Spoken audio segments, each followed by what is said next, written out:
everybody help a little bit. It counts. Everyone counts. And the governmental efforts, yes, they are sincere desire to help to save the planet. On the media, broadcasting things that it conducive to the life of our world. And all the groups, all the social caring people groups, they're also doing their part. And individually, many countless people are also, not countless, but maybe a lot of people who are also changing their life around to help the planet.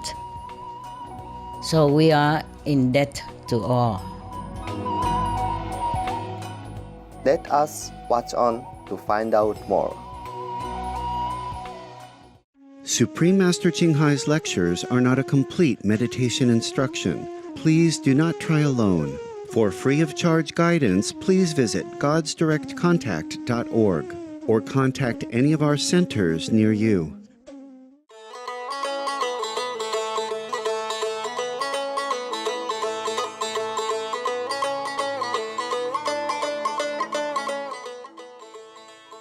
Today's episode will be presented in English with subtitle in Arabic, Ulysses, also known as Vietnamese, Bulgarian, Chinese, Czech, English, French, German, Hindi, Hungarian, Indonesian, Japanese, Korean, Malay, Mongolian, Prussian, Polish, Portuguese, Romanian, Russian, Spanish, and Thai.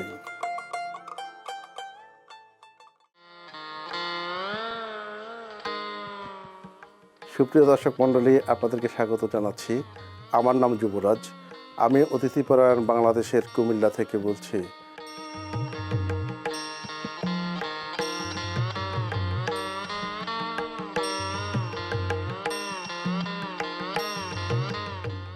ভারতীয় উপমহাদেশের উত্তর পূর্ব কোণে Myanmar ও ভারতের মাঝখানে বাংলাদেশ অবস্থিত।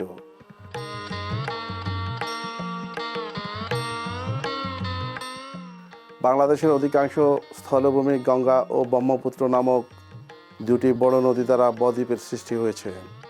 এর কৃষিজমি খুব উর্বর এবং প্রচুর খাড় জমি রয়েছে।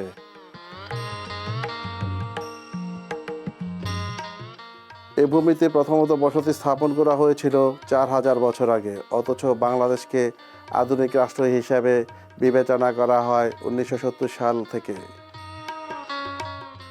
বাংলাদেশি সংস্কৃতির মধ্যে গান গাওয়া নিয়ে একটি সমৃদ্ধ ঐতিহ্য আছে, সেটা প্রায় একক বাদ্যযন্ত্র দ্বারা নৃত্য ও জনপ্রিয়, যা অনেকগুলো চমৎকার যন্ত্র ও সঙ্গীতের সাথে করা হয়।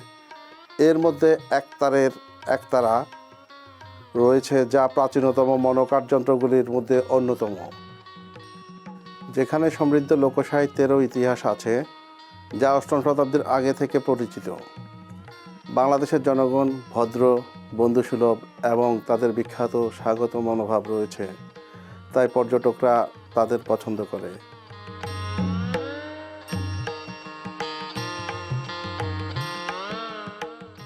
আপনাদের সাথে আমাদের অতি প্রিয় বাংলাদেশ সম্পর্কে একটু পরিচয় করিয়ে দিতে পেরে আমরা আনন্দিত। আমরা আল্লাহর কাছে প্রার্থনা করি যাতে আমাদের দিনগুলি প্রশান্তি এবং আনন্দে কাটে।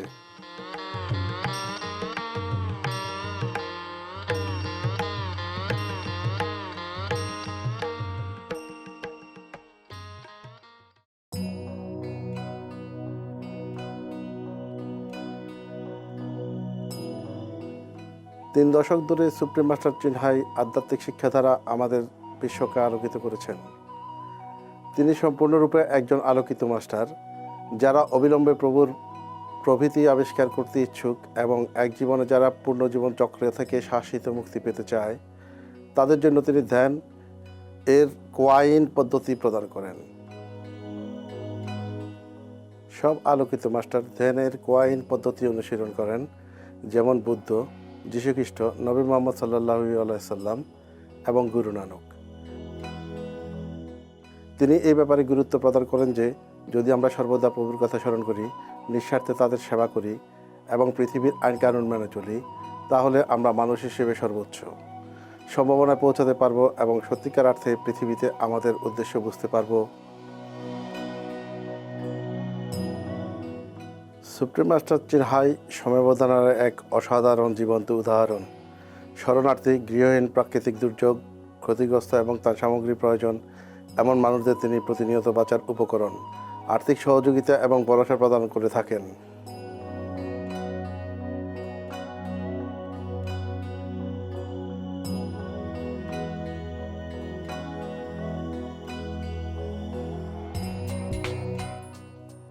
সালে তিনি গসি শান্তি পুরস্কার গ্রহণ করেন, যা পূর্ব অঞ্চলের শান্তি পুরস্কার হিসেবে বিবেচিত করা হয়।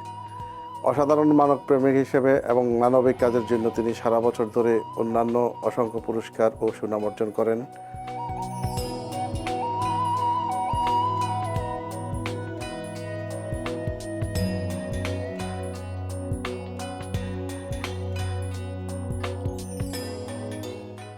আমাদের পশুবান্ধব বন্ধুদের মধ্যে এটি কনিষ্ঠ হলো তিনি শান্তিপূর্ণ এবং প্রেমময় নিরামিষ খাদ্য প্রচারের সাথে সমস্ত জীবনের পবিত্রতার প্রতি মানবতাকে জাগ্রত করে তোলেন।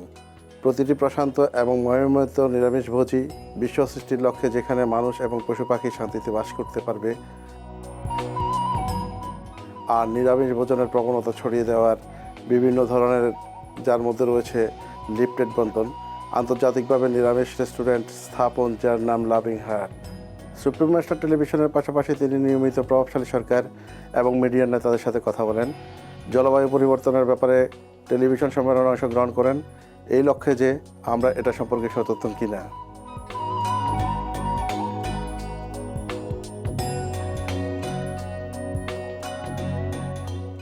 পশুবান্ধব জীবনধারার প্রতিটি বিশ্বব্যাপী সচেতনতা সৃষ্টির লক্ষ্যে এবং কিভাবে এই হিতৈষী উপায়ে আমাদের গ্রহের জাতিগুলোর মধ্যে দীর্ঘস্থায়ী শান্তি আনতে পারে এবং জলবায়ু পরিবর্তন থেকে আমাদের গ্রহকে বাঁচাতে পারে, প্রচেষ্টার এক অসাধারণ প্রভাব রয়েছে।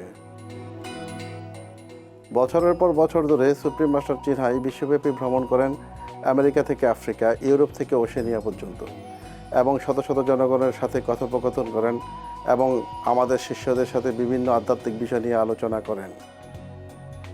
আজ আমরা এরকম একটি অন্তর্দৃষ্টিপূর্ণ বক্তৃতা উপস্থাপন করতে পেরে ধন্য, যার শিরোনাম হলো আধ্যাত্মিক অনুশীলনের সাথে করুণা এবং ভালোবাসার বিকাশ ঘটাও, অষ্টম খণ্ডের প্রথম অংশ।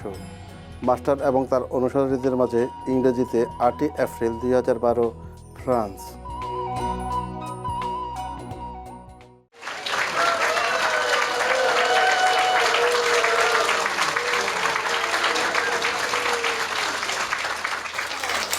What is all that? Huh? Thank you. That one. That one. Thank you. When you're wearing this thing, you also look the same, huh? Even more pretty. Because you're younger even, and you don't have much stress. You pretend that you do, but I think you don't have as much stress as this old woman, huh? Okay. Yeah? Huh? Have a good look at your money. Yeah, you okay there? Yeah. And where is that black chocolate? It's still down there? Huh? Oh, okay, good. You want to sit there? It's good. Oh, well. Huh? I'm all right here. You're okay there because there's no place here anyway. Where is the Mongolian? Ah, spread out everywhere. And there are new people coming? Where are new people today? Right hand, only Chinese? 3 only? I thought 8. 3. Okay. Those are Trung hả? Huh? Mongolia? Yeah. New Mongolian today? Oh, wow. Huh. Look like this is your favorite center, eh? Where's the Spanish? The book I gave you yesterday is the first ever, okay? Oh, yeah. Yeah. Because it's not yet published even. Nobody else can get it. So keep quiet. Oh. Yeah, because they gave it to me, for just probably to proofread or something. I saw the program, so it should be okay. Yes. Here. Here. Huh? It looks great. Yeah. Okay.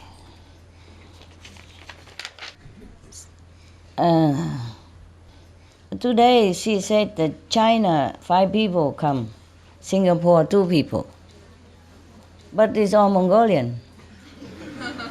Right hand again, new? Singapore, but I am Bangladesh, China. Oh, China. From Singapore Center. You come from where? Singapore Center. Singapore.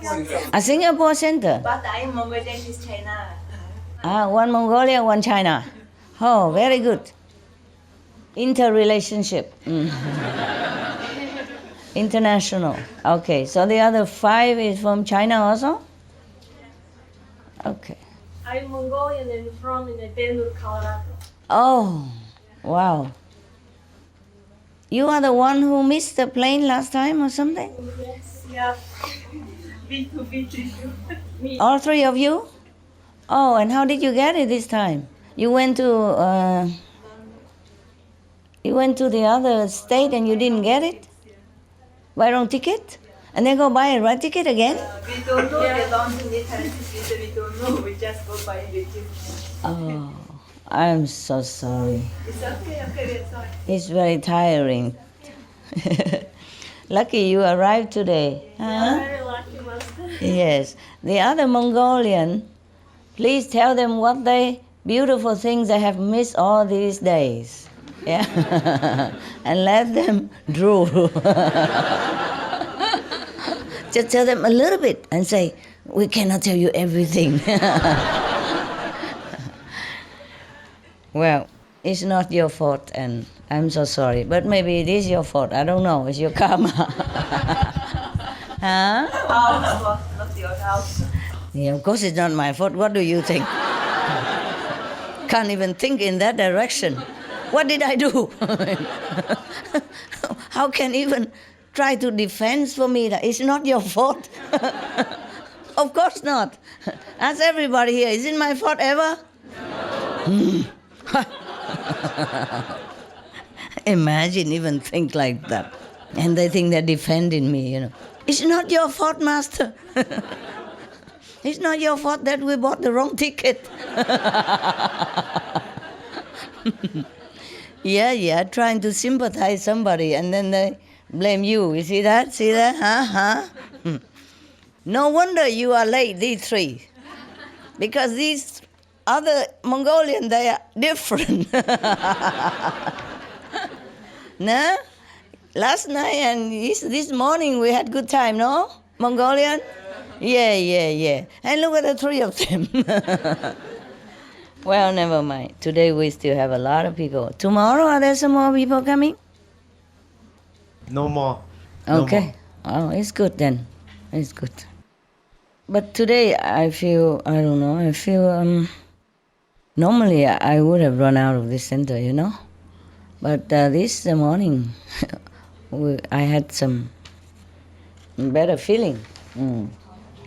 Like I could stay, I don't know how long, but at least I stay, today and be with you all day, but I'm in the room.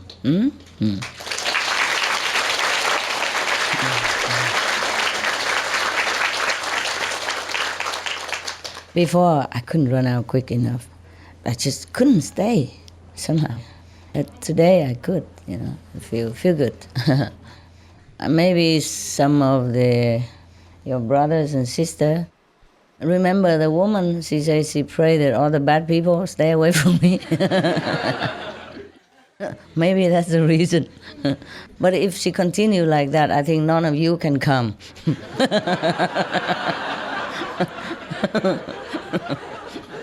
It works in different ways, She forgot to say that the non-initiated bad people. Yeah, because you think you're good people, don't you? Huh? You do? Oh, man, what a humble person. Okay, you are good, of course. Hmm? At least you save many lives. Hmm? You save your 5 generations, you save many animals, and you save the planet. Eh? Partially. Hmm. Before I said to all of you, I need to do meditation. Yeah. Uh, and many people ask me, or maybe some of you ask me whether the planet will survive or not survive, remember? Or not? What did I say? Huh? Didn't say anything? Hello? No, not now. You said if the people get better, they'll be able to keep the planet. Uh-huh. I say like that? Correct? Out of the good memories, is that correct? Okay. At that time, to be honest with you, I wasn't even sure myself, okay, whether we could still have the planet or not, the way it was going. Remember, every day almost like disaster and war and casualty, all kind of things, and disease, yeah, and whatnot, hey? Yes, it was so difficult to even predict. So I didn't want to say anything. I didn't want to promise anything. It was very uncertain at that moment, even for me. So I couldn't say anything, you know. So this time when I know that we could save a few decades, yeah, for lives on the planet, and of course I want to see you and to tell you this. And up to today we have, yes? One person, 2 person at a time. 168. Huh? 68. 68 point. 68 years, you mean? Yes. I don't. 67. You good?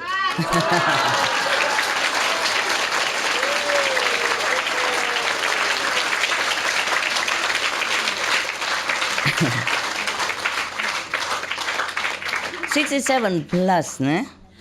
That's a half a century plus, ne? Plus 1 decade plus. Yes, it's not bad. I just wrote it here. 67.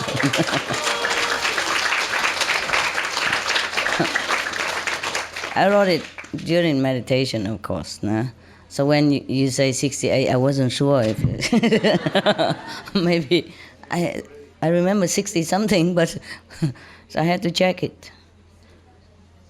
Yeah. And yesterday, I had an appointment with. Oh, by the way, attendant, please spray some water and vinegar solution where the dogs go out, hey? Behind the house, okay? Tell them, huh? F, G, G, F.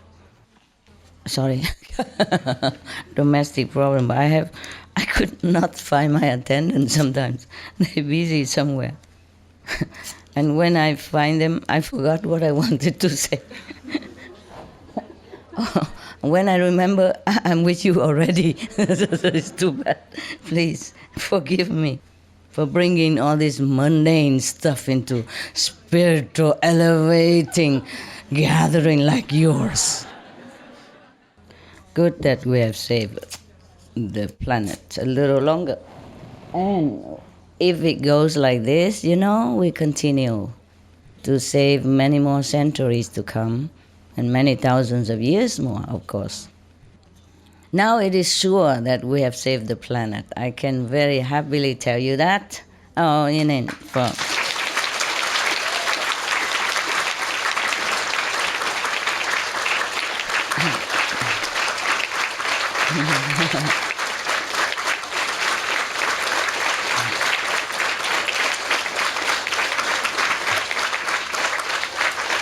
Okay, you done? You're on video, you know it's the length of video. People don't buy the video just to see you clap. Okay, I'm just joking, but thank you anyway. It's also thanks to your effort, eh? Yes, everybody help a little bit. It counts. Everyone counts. And the governmental efforts, yes, their sincere desire to help to save the planet on the media, broadcasting things that it conducive to the life of our world, and all the groups, all the social caring people groups, they're also doing their part, and individually, many countless people are also, not countless, but maybe a lot of people who are also changing their life around to help the planet. So we are in debt to all, bear none. And we also in debt to the animals, yes, to the trees, the plants, the flowers, even Mother Earth, in the earth, yes, the stones, they all help to pray. And we are also in debt to the invisible heavenly beings who are also trying their best to protect our lives here. And we are also in debt to other planetary brothers and sisters who were also putting in effort to help to save this precious, beautiful world that we have. We thank them all. Okay, we give thanks.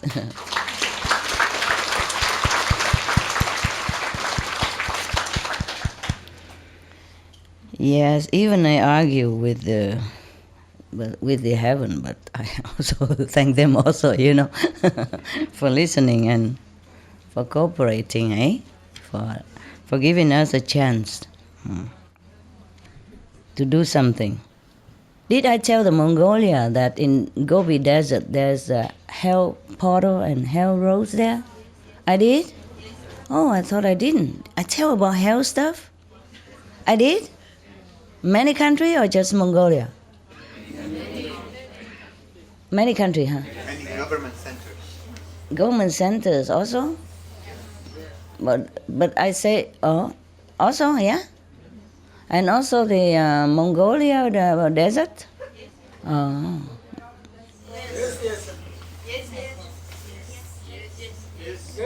Okay, the Gobi Desert, huh? Okay. You see, you don't have to believe my speech, but you see the Mongolian desert keep advancing into your land every year, so many kilometers. You know or not know? Do you know? You don't know? Some of you know or none of you know? Oh man. What a compatriot citizen you are. The Gobi Desert is keep advancing into your country. Is that not so? From research? Anybody else knows? Everybody knows except the Mongolian people. Huh? Mongolian knows? We know. You know? Just now you say no. Yes, raise hand.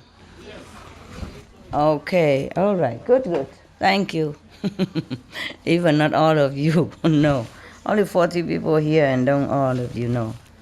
Of course, these things, maybe you don't want to know. You shut down your consciousness or subconsciousness because these things are not very pleasant to know. Huh? So either you shut down, you don't want to know, or you pretend not to know, or you know and you say you don't know. So this kind of thing is very dangerous for your country, huh? Understand? So we have to establish more spiritual power to stop it or to push it back. Yes? So your country, if your government really love your people, they should advocate meat-free lifestyle, animal-free lifestyle. Only animals, loving and kindness, yes, not harassment. But at least in Mongolia, you have a nomad kind of life for cattle. You raise them in freedom, and it's also not too bad already. Yes, it's good already. But still, it is better we protect humans by not raising animals. Yeah, humans' life is very precious. We love animals, but we should not force them into being on this planet in such an outrageous number, because that is detrimental to humans' life. And we are human, we must protect ourselves, protect each other, eh? Yeah. So we have to do everything possible to protect humans' existence. Hmm? So if you could talk to your government, tell them I say that. They have gone a great steps already toward just a couple more steps, then Mongolia become paradise, become exemplary country for all to follow. And I promise you that day I will visit your country.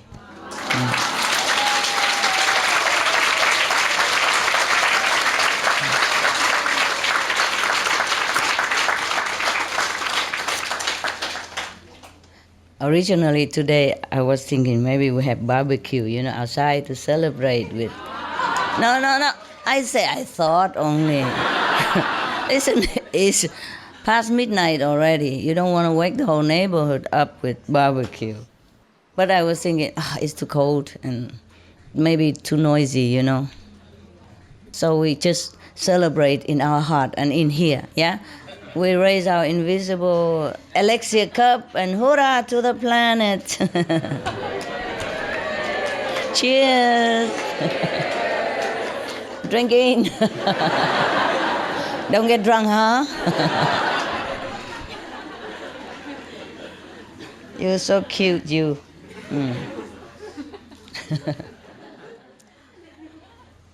You know why you Mongolian people are there next to the desert? Gobi Desert? Because it's your mission to stop it. That's why you're so spiritual, I told you.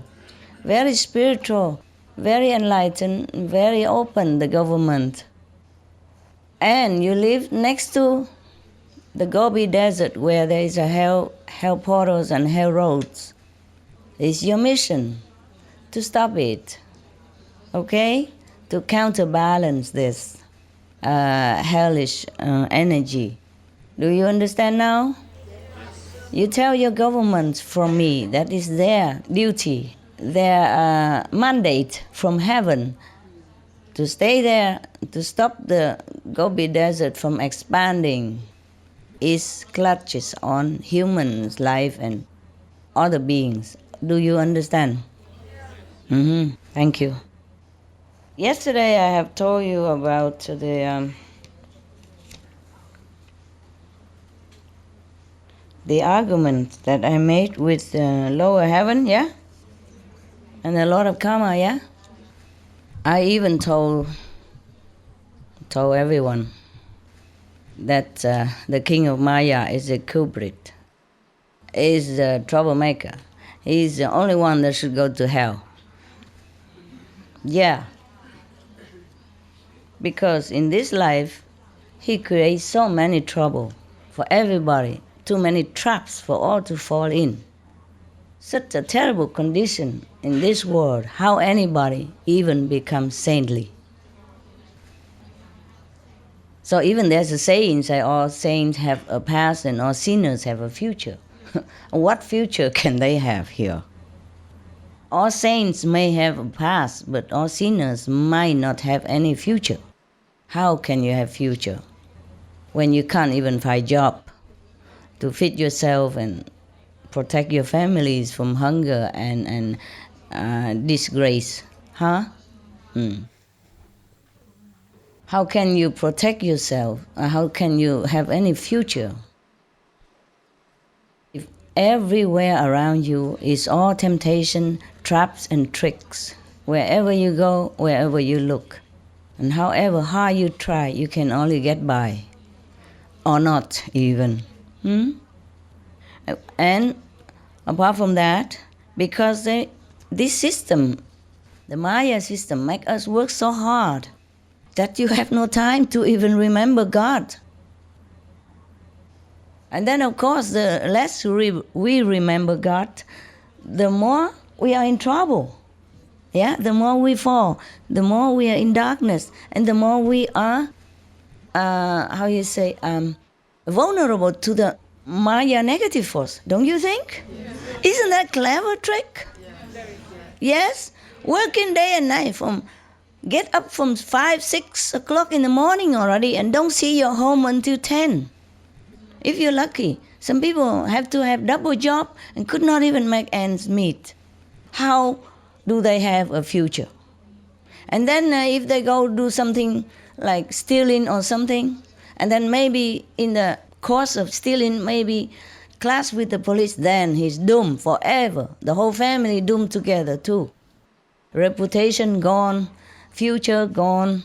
Nobody even talk to the children of that criminal in the school. Make him feel even worse. And then in turn he might become also another criminal because he has nowhere else to go.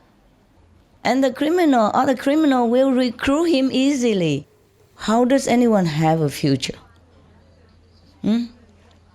Before he sinned, he also already doesn't have a future. Not to talk about when he becomes a sinner and has a future. How? Where? You understand? Yes. So I accuse the Maya of making life hell for human beings and animals.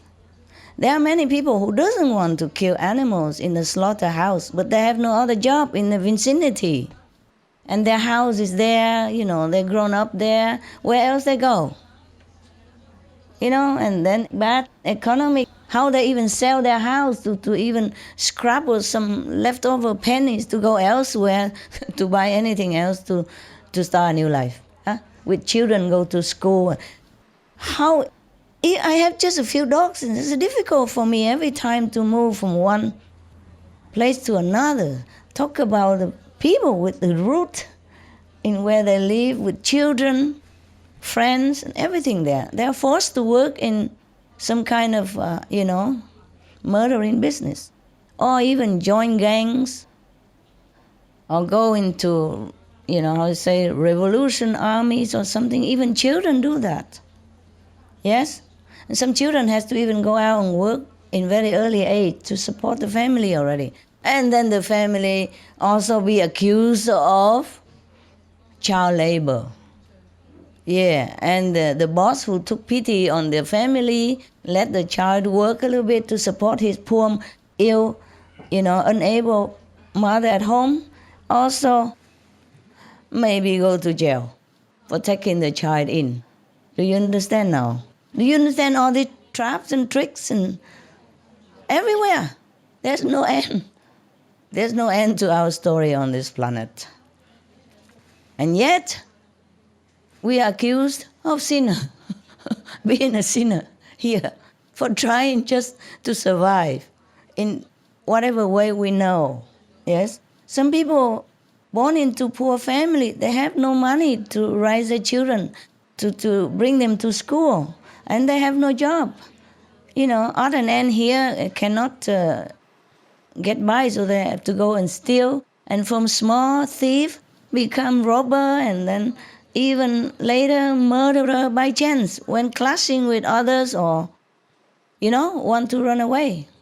It's just getting worse and worse like that for that person. And even some convicts, parole and go out into the society again. Oh, difficult for anybody to accept him. You understand? They don't trust criminals, convicts. And then because he has no job, no one to trust him, to take him in, to give him a job, and he cannot turn to nowhere. And of course he go back and to do his illegal business again, like stealing or drug, yes, or trafficking different kinds. Do you understand the situation? I mean, we are the lucky people, We lucky people.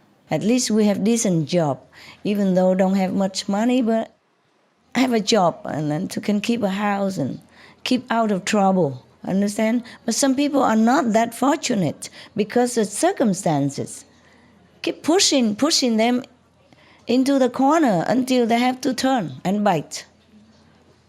Yeah? Understand? And also many people who are good also. Or maybe some good organization to do something good. Or religious organization. And then want to even apply, to the government to be legally accepted. No, don't let them, reject them. So, and then blaming other people for not being legally, how you say, registered. See what I mean? Yeah, when people want to be good in this world, it's also difficult. The government don't accept you like you're good because you're new, because you don't look like everybody else, you don't wear a certain habit, you don't bow to the statues in a certain way, you don't go to a certain temples or certain churches, then you are not good people. Yeah? Just like that. And then maybe some people fed up with it, so don't want to cooperate. And then, of course, blame them again, go to jail, whatever that is. Do you understand? The system here is a strangling kind of oppression. And all this is because of Maya. So I accuse him of a bad boy, yes. And he's the one who should go to hell, not none of my human fellow beings. Yeah, so we argue like that. I really was fed up. I was angry, I was heartbroken. Because witnessing all this tragedy that fall upon humans, helpless humans, you understand? Even if they did something wrong, they didn't know what they were doing. Nobody tell them anything better. Did anybody ever teach anybody anything on this planet? No. Or because they're addicted to drug, or drug, and then they had to go stealing or even killing for that. Understand? Because the drug giving them a stranglehold or whatever they're addicted to. And not to talk about drug, it's just to have to buy bread and food to feed the family is already a very, very, burden on every man or woman on this planet. And if they cannot find bread for their children, they go steal. Understand? And from stealing may become worse crime later on, because that's the road they go, You walk one step to hell, and then you're nearer and nearer to hell. Where else you go if you keep walking in the hell direction, no? And if you think about it, all humans are innocent. They just didn't know what they're doing. There's some master came and tell them, but they're all dead already. And they cannot reach everyone, you understand? Besides, all the humans has already been brainwashed since they were born to do this, to do that, So it's difficult as an adult to turn around. So I appreciate that you could even turn around, make an effort to clean your life and at least protect your physical beings from sickness, from trouble by avoiding poisonous substance like meat, alcohol, drug, cigarette. But how many of people can do that? You see what I mean? Because they have been so indoctrinated into unwholesome way of life, and they forgot. And it's difficult to change, yeah? Very difficult to change. Prohibition on alcohol in religion. The Baha'i Faith. Beware lest ye exchange the wine of God for your own wine, for it will stupefy your minds and turn your faces away from the countenance of God. The Kitabi Akdas. God hath prohibited unto man the drinking of wine. A traveler's narrative. Buddhism. Alcohol is the root of immorality and evils. Mahaparinirvana Sutra. A disciple of the Buddha should not intentionally consume alcoholic beverages, as they are the source of countless offences. If he but offers a glass of wine to another person, his retribution will be to have no hands for 500 lifetimes. Brahmajala Sutra. Gaudai. Many people have half their body die as a result of wine. Once we lose our human status, we can't expect to rise to the ranks of the sages, saints, and Buddha. Also, when our mind is uncontrollable, we leave our door open for negative spirits to enter, thus leading us to do many sinful things and causing us to be bound forever by the cycle of reincarnation. Therefore, I forbid you to drink wine. Divine messages. Christianity and Judaism. Be not among wine bibbers, among riotous eaters of flesh, for the drunkard and the glutton shall come to poverty, and drowsiness shall clothe a man with rags. Proverbs, Holy Bible. Know ye not that the unrighteous shall not inherit the kingdom of God? Be not deceived. Neither thieves, nor covetous, nor drunkards, nor revilers, nor extortionists shall inherit the kingdom of God. Corinthians, Holy Bible.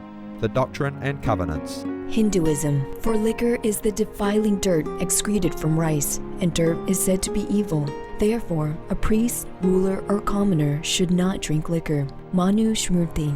A Brahmana, knower of God, who drinks the spirituous liquor called sura, shall enter the bodies of small and large insects, of moths, of birds feeding on ordure, and of destructive beasts. Brahmana means knower of God. Manu Smriti. Islam. They ask thee concerning wine and gambling. Say, in them is great sin. The Holy Quran. Jainism. Alcohol stupefies the mind. One whose mind is stupefied forgets piety, and the person who forgets piety commits violence without hesitation. Purushurta Siddhi Upaya. Sikhism. One man offers wine and another pours it himself. It makes him crazy and senseless and devoid of all reason. Then one cannot distinguish between one's own and another's, and is cursed by God. Drinking it, one forsakes one's master, and is punished at the Lord's court. Yes, drink not this vicious wine under any circumstances. Sri Guru Granth Sahib. The demented fool drinks in the deadly poison, while he believes the ambrosial Naam, or essence of God, to be bitter. He does not even approach the Sad Sangat, the company of the holy. He wanders lost through 8.4 million incarnations. Sri Guru Granth Sahib.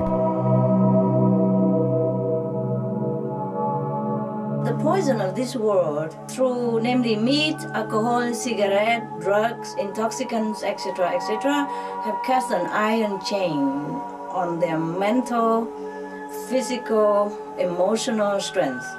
So, if we want to detox ourselves, we have to refrain from further poisoning our body and mind by eating meat, taking alcohol, or cigarette, drugs, any kind of poisonous intoxicant that is not natural to our divine body.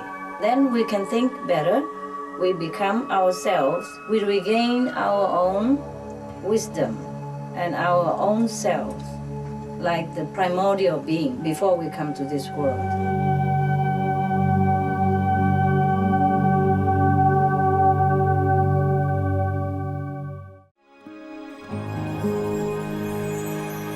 Prohibition on drugs and intoxicants in religion. The Baha'i Faith. As to opium, it is foul and accursed. God protect us from the punishment he inflicteth on the user. According to the explicit text of the most holy book, it is forbidden and its use is utterly condemned. The Kitab-i-Aqdas. I wish to say that, in the sight of God, the smoking of tobacco is a thing which is blamed and condemned, very unclean, and of which the result is by degrees injurious. Baha'i World Faith by Abdul Baha. This opium, this foul fruit of the infernal tree, and this wicked hashish extinguish the mind, freeze the spirit, petrify the soul, waste the body, and leave man frustrated and lost. The Kitab-i-Aqdas. Buddhism. 6, young householder, are the perils of gambling. If the man wins, he is hated. If he loses, he mourns his lost wealth. Waste of wealth, his word has no weight in an assembly, court of law. He is despised by his friends and companions. He is not sought in marriage. Sigalavada Sutra. Wahao Buddhism. Stay away from places that sell wine. Abstain from intoxicants, gambling, and drugs. Wise men shun all of them, for all they bring is disgrace and shame. Wisdom of the madman. Islam, O ye who believe, strong drink and games of chance and idols and divining arrows are only an infamy of Satan's handiwork. Leave it aside in order that ye may succeed. Quran. Sikhism. Whoever uses bhang, an intoxicant made from Indian hemp, fish, and wine, whatever pilgrimages, fasting, and daily rites they may perform, they all go to hell. Sri Guru Granth Sahib. It makes your mind blurred, it shrink your brain, it clog your nerves, it makes you feel hallucinated, it makes you go crazy when you don't have it and become addicted to it. It breaks your family, love, relationship. It makes you become a criminal sometimes. We have enough confusion with work, with war, with disaster, with relationship already. Do not create more confusion for yourselves and damage your only vehicle to reach God. This is the body, the temple. Keep it well in order, healthy, because you must use it, okay? Drug is no, no, no, no.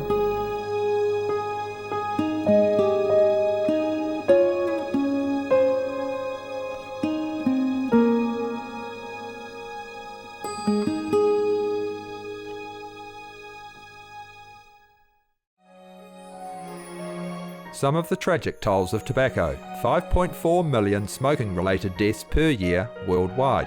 Tobacco use kills one person every 6 seconds. Smoking-related costs $193 billion annually in the United States alone.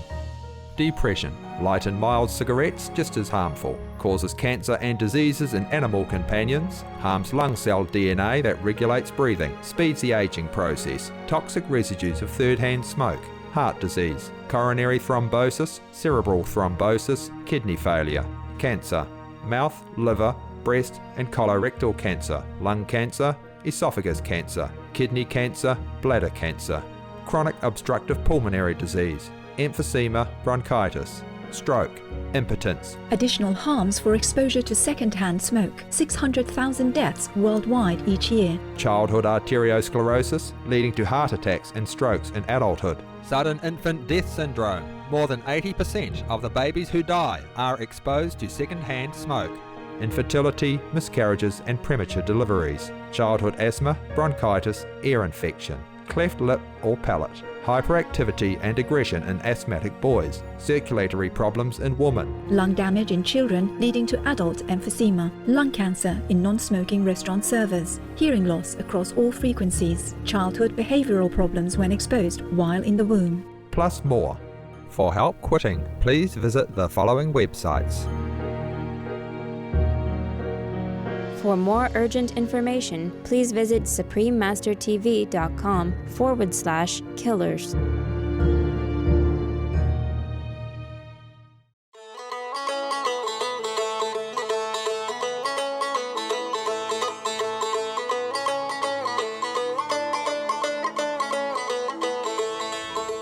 Yesterday I had some talk with the Supreme Master television staff, former, and they came here, and we had good time and all that. And one of the girls told me that even she was in one of my lecture before, and she heard me talk, but she didn't remember a word and she didn't understand what I was saying.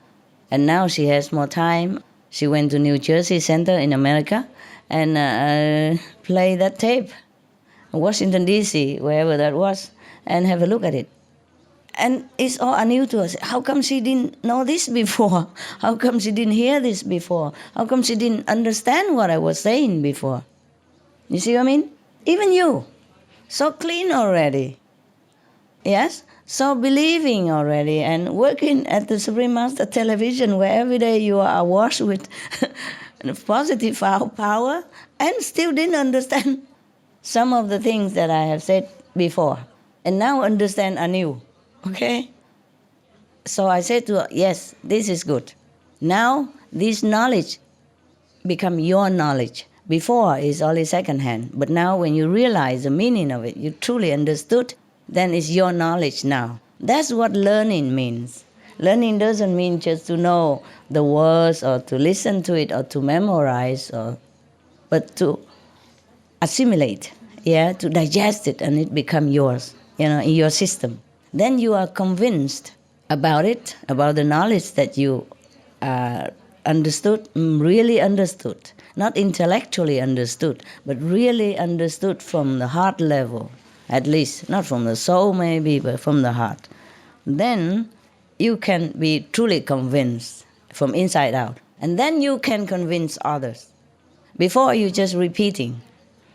Maybe you like what I say, but you don't really understand. Then you repeat it to the other guys, to the outside people, non-initiated people, and then blame them why not listen to you.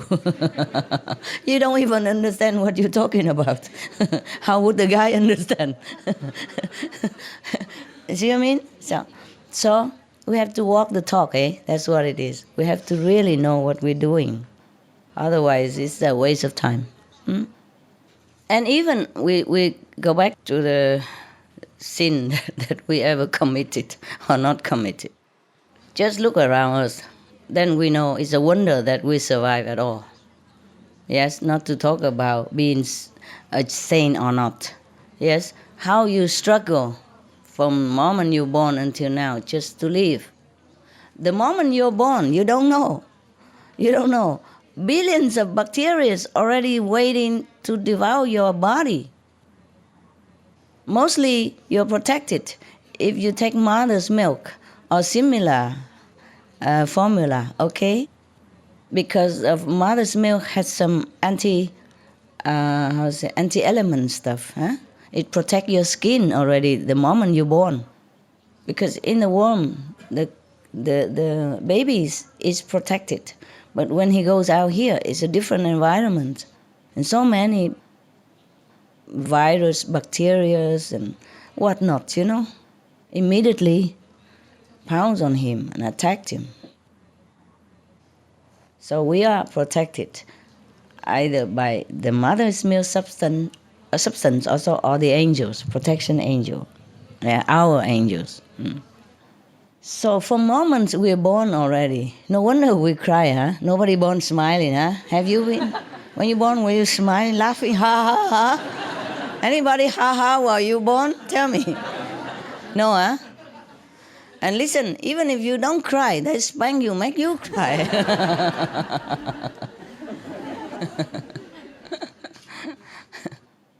I told you the joke, eh? Lighten up a little bit. Yes. The brother go home and don't want to talk to father and, crying all the way. And the father said, why? What did I do? He said, no, you didn't do anything. When my little brother was born, you let those bad doctor beating him and he's crying like that and you doing nothing. You just standing there. You are a bad father, you. Now, we talk about this word again. See, for so much struggle to survive. So if we live until this day already, we should feel that we're lucky and grateful to all heavens for protection and to our merit of luck. Yeah? It's a wonder that we live every day with so much bacteria and fungus and virus in the air and, the environmental toxin. Understand me? And we still live, so we already lucky. One day we live longer, one day we inch higher, you see, to a higher dimension. So every day we live is a precious day, yes. But we reach this age, we're lucky. Many people can't. Many people don't have this luck or don't have a chance to even come here to sit. Because so much struggle to survive. Even if you can find a job, you have to work hard, to keep it. Otherwise, you get fired anytime. My God, get up early in the morning, even rain or shine, cold or hot. In some weather, it's wicked. 40, 50 degrees below zero. And you still have to wake up and drive your frozen car if it drives to wherever it is that needs you. and sit in there or do in there wherever for 8 hours. And some people has to fix heater or air condition outside even.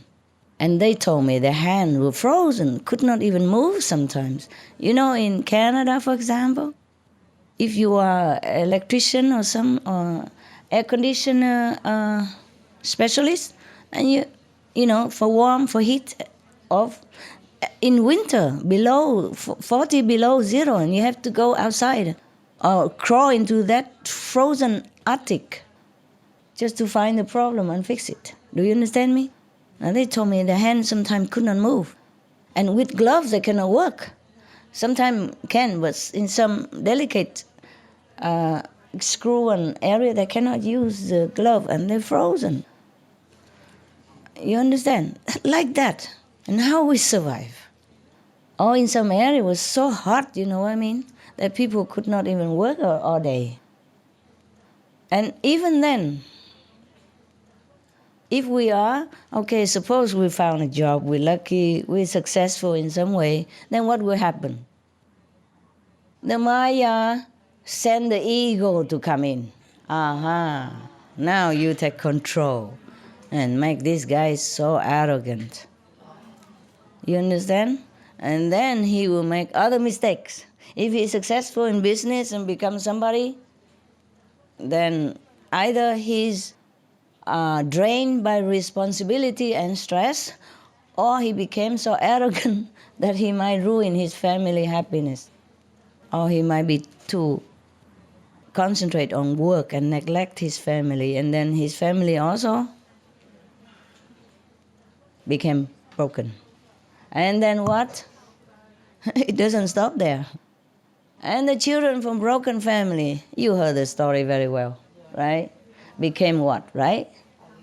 Addicted or criminal or, you know, running away from school or become whatever. Yes, because of depression. Because they mostly blame themselves for their parents' separation. Most of the kids think it's their fault. And they don't know anything better, you know, they're too young. And they love their parents so much, so they cannot understand. And then society has welcomed another members of unwholesome being. Understand? And it breeds another unwholesome corner, unwholesome group together, etc., etc. So there's no end to negative energy that has been born out of this ridiculous system. Success or failure, you lose for sure. You lose all the time. You never win. Huh? And then they send us to hell, eh? Whoever the power that be. So I don't accept it. I say it is not acceptable. That's what I have been negotiating with. Yesterday your brother asked me, okay? And not yesterday, this day, yesterday is true. But it was already 10 o'clock in the morning.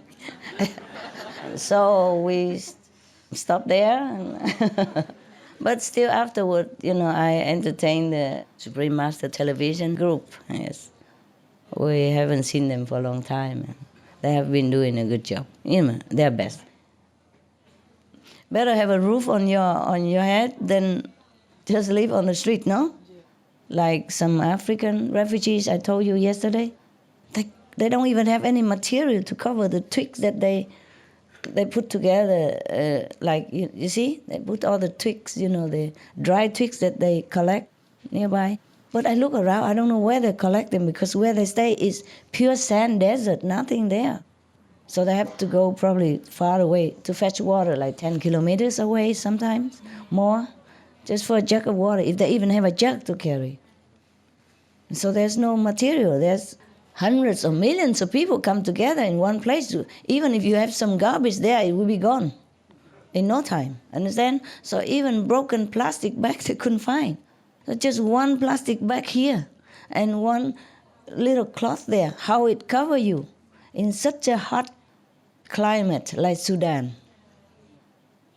for example, and now elsewhere, like many refugees now have to go to neighboring countries from a conflict reason. There's no end to misery in this world. No end. Every day you watch TV, is there any good news? Rarely. Now and then. Okay, but we have some good news today. Like the UK has been trying to develop some kind of hydrogen energy. Then they can harness into pellet, and then they can use that to drive car instead of petrol. And it's potentially hopeful. It's still in the infancy, but it has future.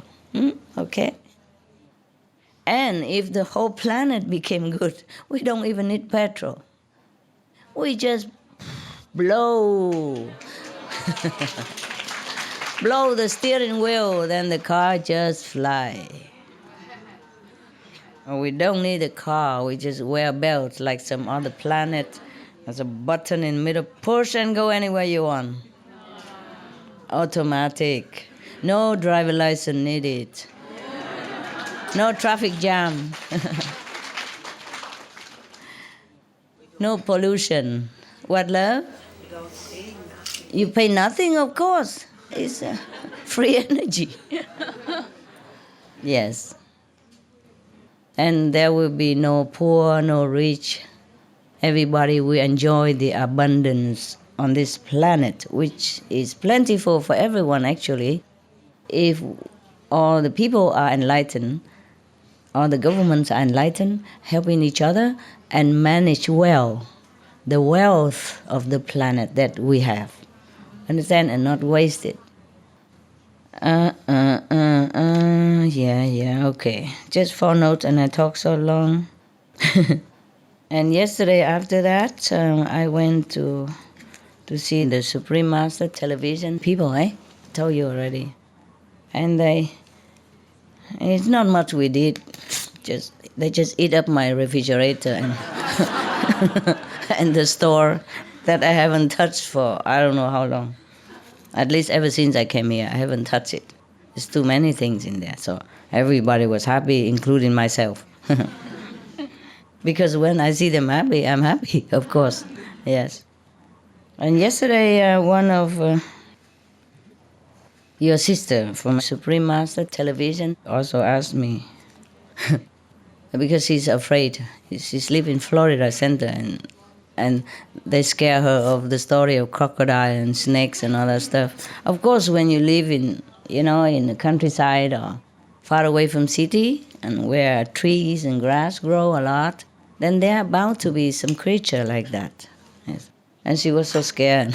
She had to go out, open door a little bit. Sometimes she see the water hose outside look like snake, and then she immediately closed the door.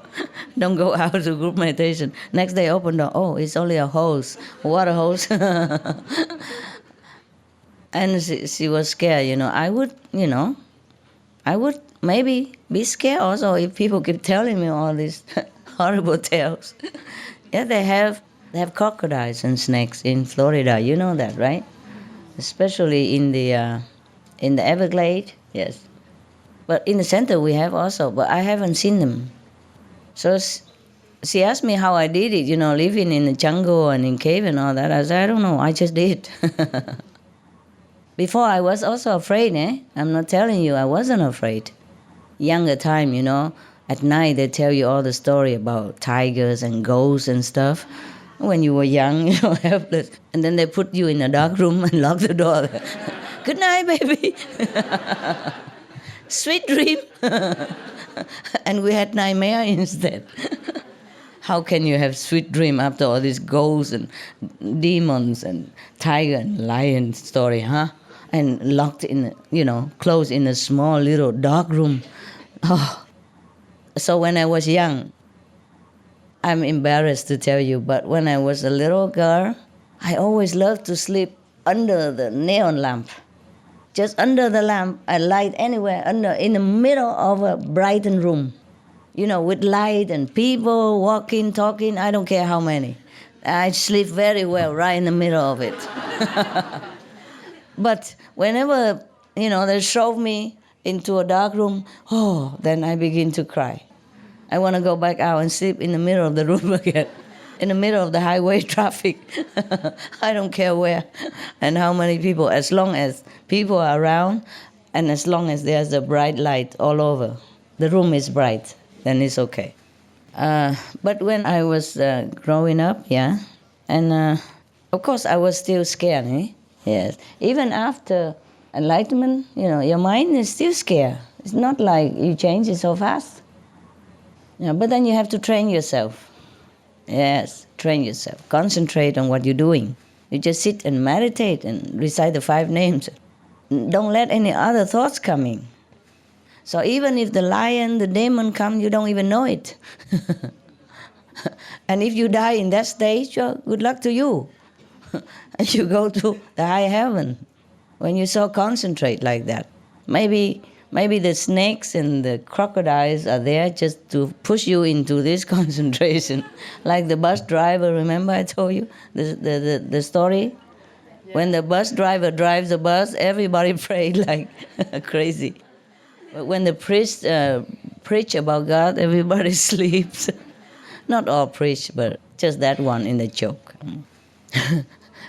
There's one priest, he used to preach long time, And then suddenly he realized it, and he said, "Oh my God, what time is it? I forgot my watch. Did I speak too long?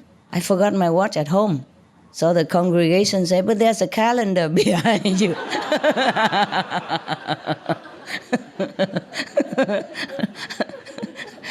You understand? How many days already? They were good. I like that joke very much. I told it all the time. So in case, if I'm like that, please hang a calendar behind. And don't even tell me, just point behind and I understand, because I know the joke. This is a good thing. I like this. Anybody want some? Ginger. Anyone who didn't have? Yesterday you had. Okay, give it to the boys. Yesterday you didn't have, right, boys? Okay, here. Good for the throat, huh? Everybody have a little bit, huh? Maybe just that's too little, so just lick it and give it to the next person.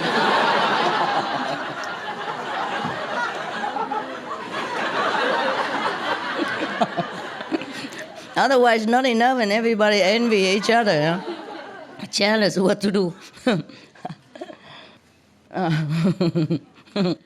We are funny people. Talk nonsense all the time. I hope your airplane ticket money is worthwhile. So she asked me how not to be afraid of, to be more brave, Just train yourself. Or maybe just wait until you wear out your fear. It will happen. It will happen. When you grow older, you're more sensible. Besides, you have protection, huh? And if the snakes bite you, then you know it's karma. What is there to worry about? And she asked me whether the 5 names, but the 5 names will scare the snakes away, right, Master? I said, I don't know. I never had to try. No, honestly, I don't know. If I have to face with the snakes first, but mostly when the snakes come around, they just sing song to me. Yeah, they open their mouth and sing song and move their body, so cute. I mean the small one, the babies. The biggest I have seen so far is just about this big, and they're singing song already. So beautiful. Now, my advice to you is recite the 5 names anyway. And even if the snake bites you, at least he's blessed, no?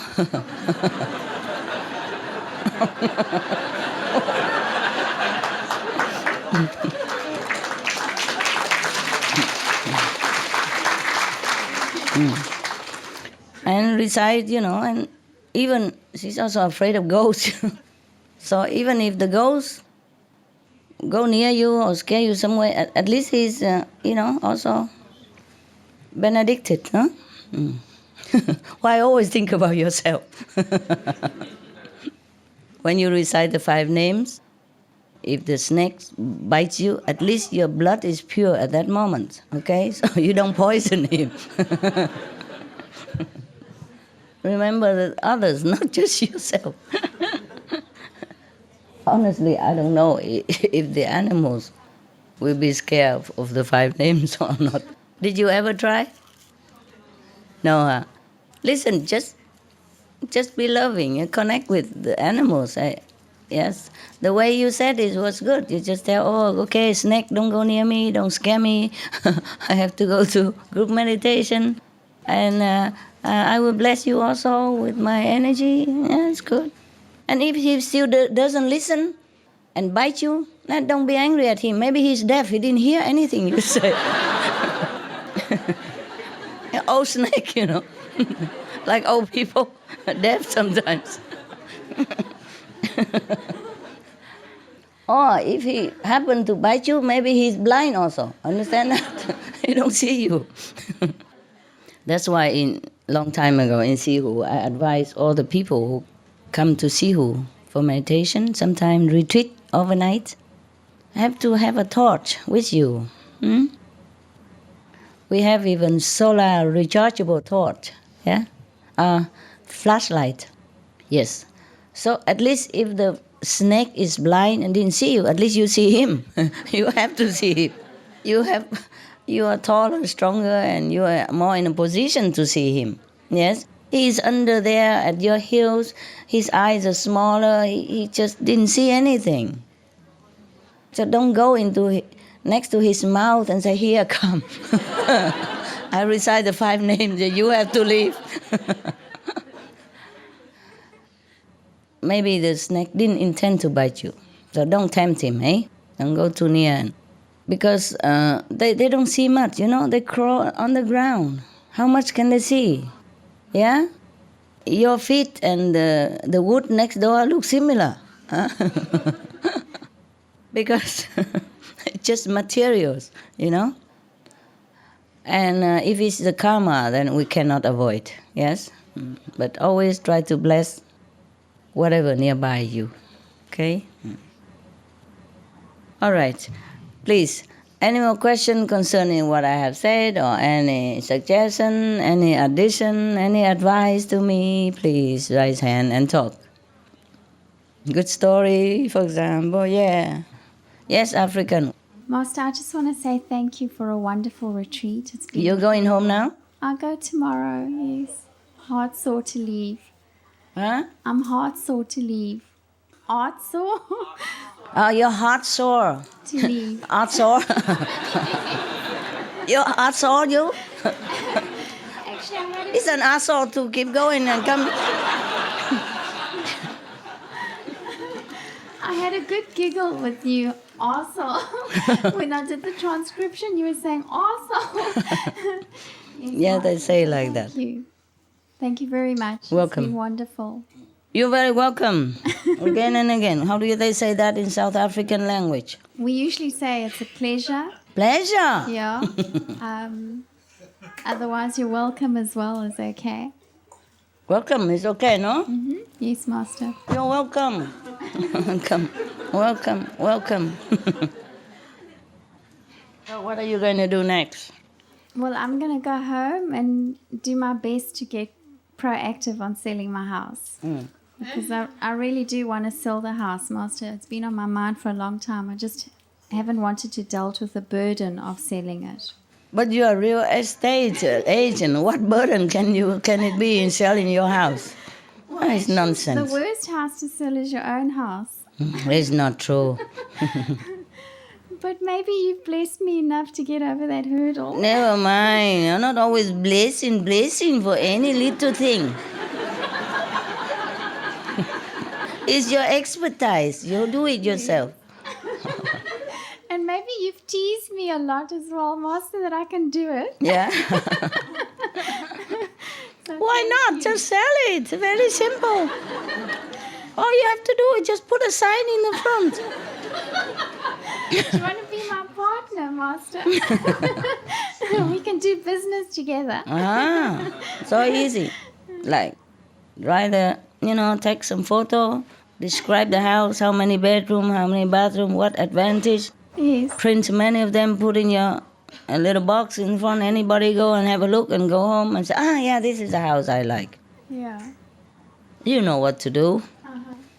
You don't have to sell it, just let it sell itself. Yes, Master.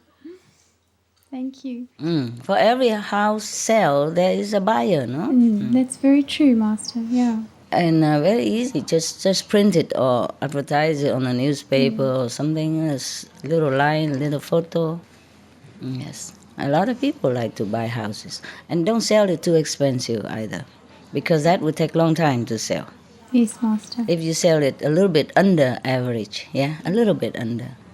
And you still will make profit because you will put money in the bank, fixed deposit or something, then you earn the interest very quick. Better than keeping the house and burdening and paying the tax and mortgage, and you understand? Yes. And feeling very heavy because it's not sold.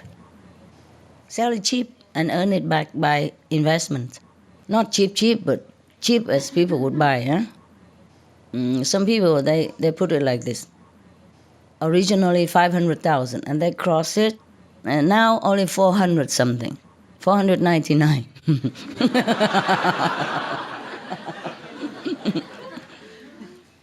But that's also attractive, you know? When you put the figure very high and then cross it and say reduce to, people also get hooked. People like to bargain stuff, you know? Well, that's your house, you can say how much you want, you know? You can say 1 million, now it's only 400. Whatever you say, you know? Due to moving circumstances, due to a higher ambition, the house has to be so quick. When some people see that there's a motive behind selling, they think, okay, there must be cheaper house, reasonable price. I'm not a real estate. What am I talking about to the expert like this? Sorry. I'm just making fun of you. You know better. You know how to sell your house. How many houses did you sell up to now? Well, Master, actually in the last year, I've had a fantastic year, thanks to your grace, really. Because I was off for 4 years. Remember, I didn't want to sell real estate anymore, and I was doing another business. I was trading on the stock market. Yeah? And so I stopped working altogether for 4 years. And then I started again. And within a period of 4 months, Master, my first client was a 21 million rand property. Wow. Yeah. And he phoned me off one of my boards, and he paid cash within 5 days. Wow. And I'd just started a new area. So everyone, like normal people in real estate, would know it's impossible to start in a new area, been off for 4 years, nobody knows you in the area, to get a 21 million rand buyer. Impossible. Yeah, so I knew it was you, Master, so thank you so much. I didn't do anything. I'm not real estate. Well, by the way, if you think so, where's my commission?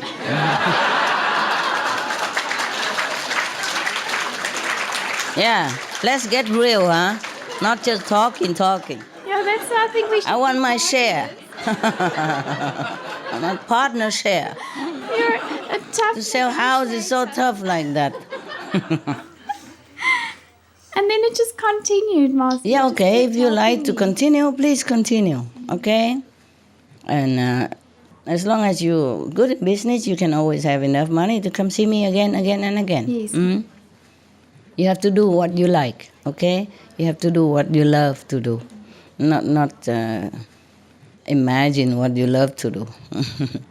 Yeah. Thank you, Master. You're welcome. And maybe after a while you save enough money, then you don't have to work anymore. Yes, Master. Then you can do what you want, okay? Or go anywhere you want. Yeah. That is the thing, yeah? But don't concentrate too much on boyfriend hunting anymore, because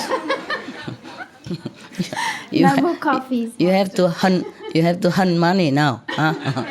If you want to retire quick and early, then you have to concentrate on what you're doing in order to give your best. And then you earn your life. See what I mean? Your freedom. And then you can choose boyfriend after that also. Not that it's barred forever. But if you concentrate more on the boys and It's very distracting, and then you cannot think of good strategy to sell. When you're with the client, you're not really all heart there. And, they don't feel your sincerity. And what you do, the passion behind is very important, not just say, okay, this house is very nice, it has 4 bedrooms, 2 baths, and by the way, garage for 4. You buy it or not, I don't care.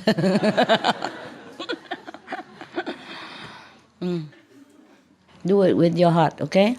Concentrate in one period of time just to stabilize your life, so you're not bound, and then you can choose. Yeah? Thank you, Master. Okay. Everything we do is like that, have to be like that.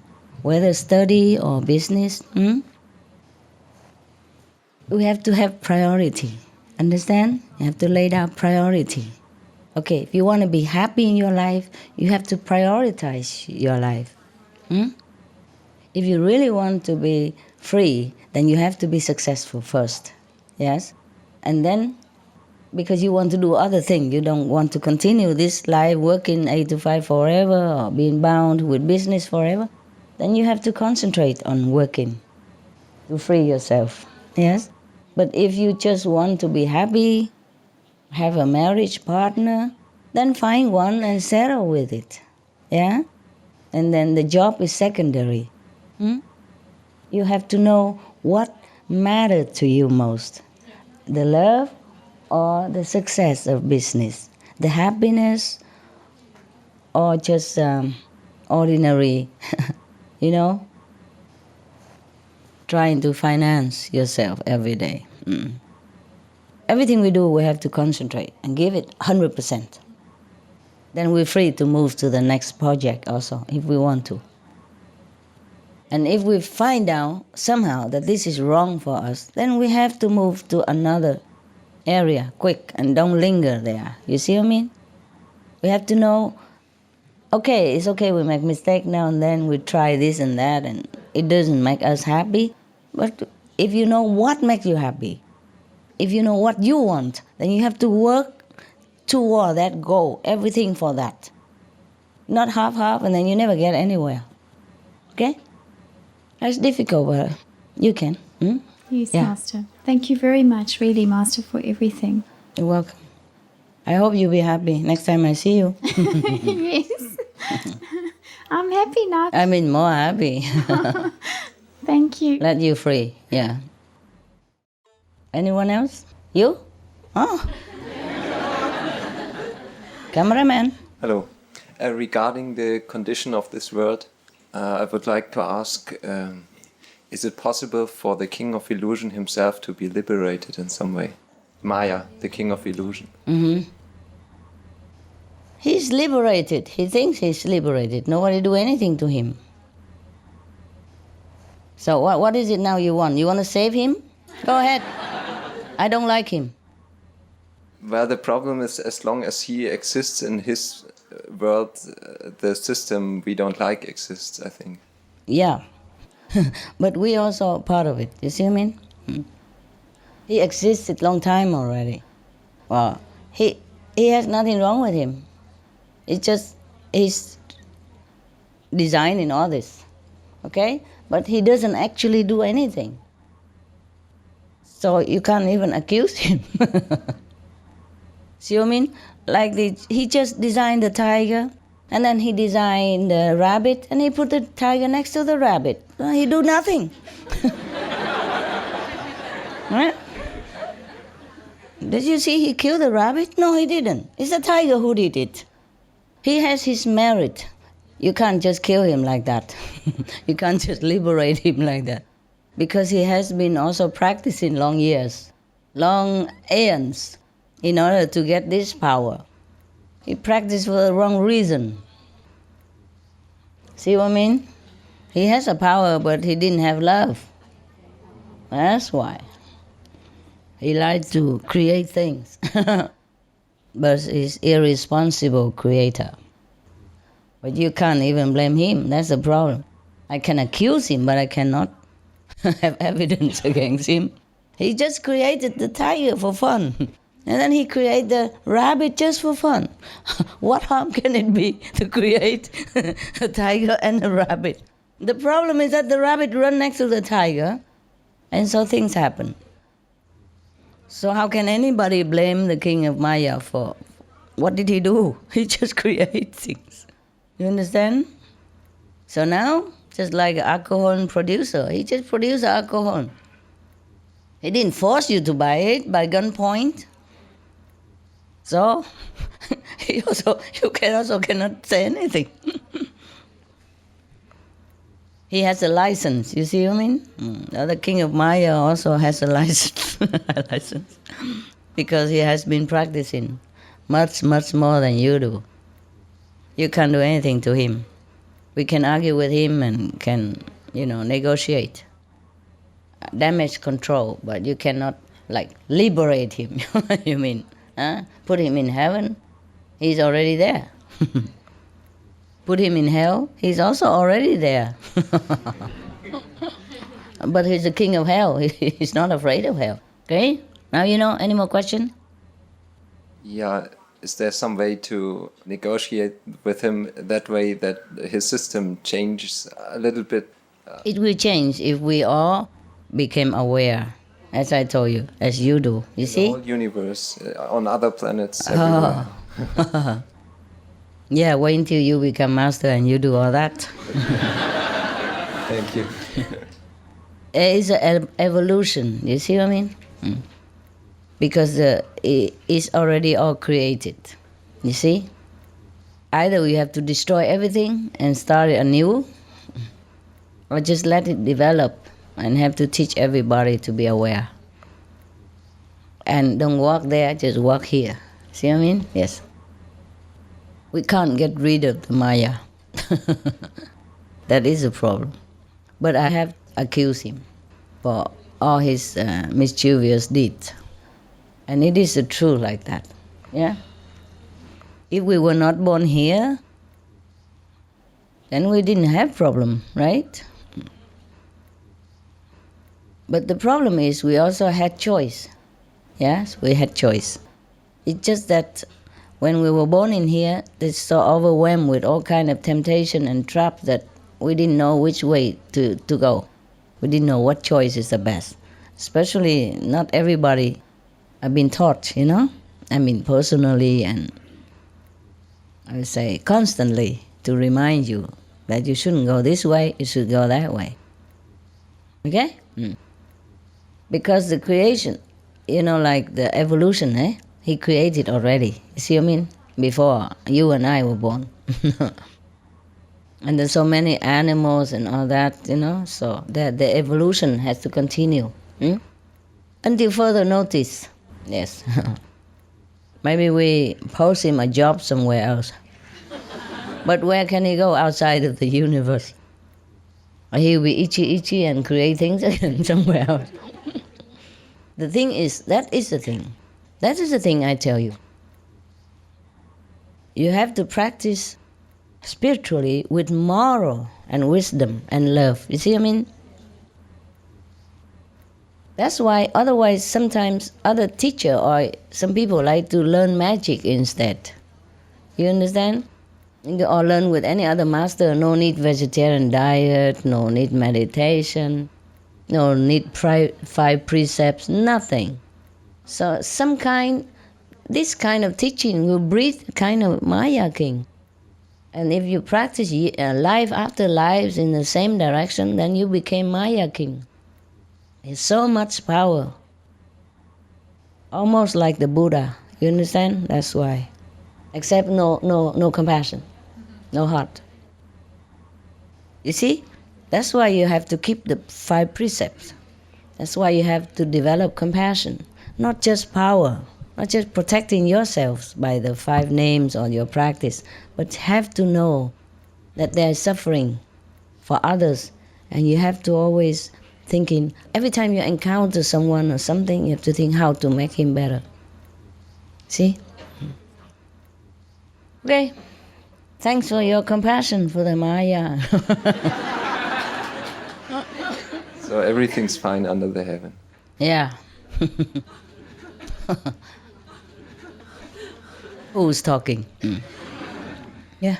Master, I can so understand what you were talking about with Maya, because for the past few months I've been feeling like really frustrated and confused how people can get out of this trap. Because there's no one, without you coming here to help us, I couldn't understand how anybody could ever be enlightened as to the system that they're trapped in. And it was so sad. I felt so helpless for the people, thinking, how do they do it without a master? Oh, never mind. So we have them. We're very lucky.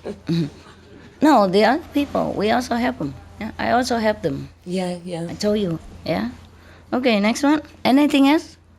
No. Hello. I just have a question about meditation.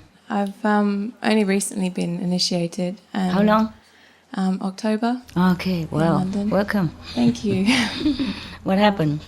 I'm just not sure sometimes in my meditation what I'm supposed to be experiencing. If I'm not sure? Yeah, I'm just not sure about if I'm actually You see the hearing light sounds or if I'm seeing the lights. You don't see anything? I'm not sure. I don't know. Like I don't know what to. When you close your eyes and concentrate on your wisdom eyes, what did you see? Light or like an empty room, or daytime light, or darkness moving, or color, or? I see a lot of symmetry. Okay. A lot of like symmetrical lights, but it's more particularly with the sound. I don't think I'm hearing. You don't hear anything? It's sort of more like, bodily sounds and like a buzzing, but it's not. I'm not sure if I'm. Okay. Continue with that. It will change, or you will change. You will change from inside out. Understand? Whatever that you think you are before, you will change for the better all the time. That's also a kind of experience. Okay? You continue to concentrate when you meditate. Okay? Maybe if you're not so sure about the meditation process, you can ask one of the teacher again. Okay? One of the residents here. Okay?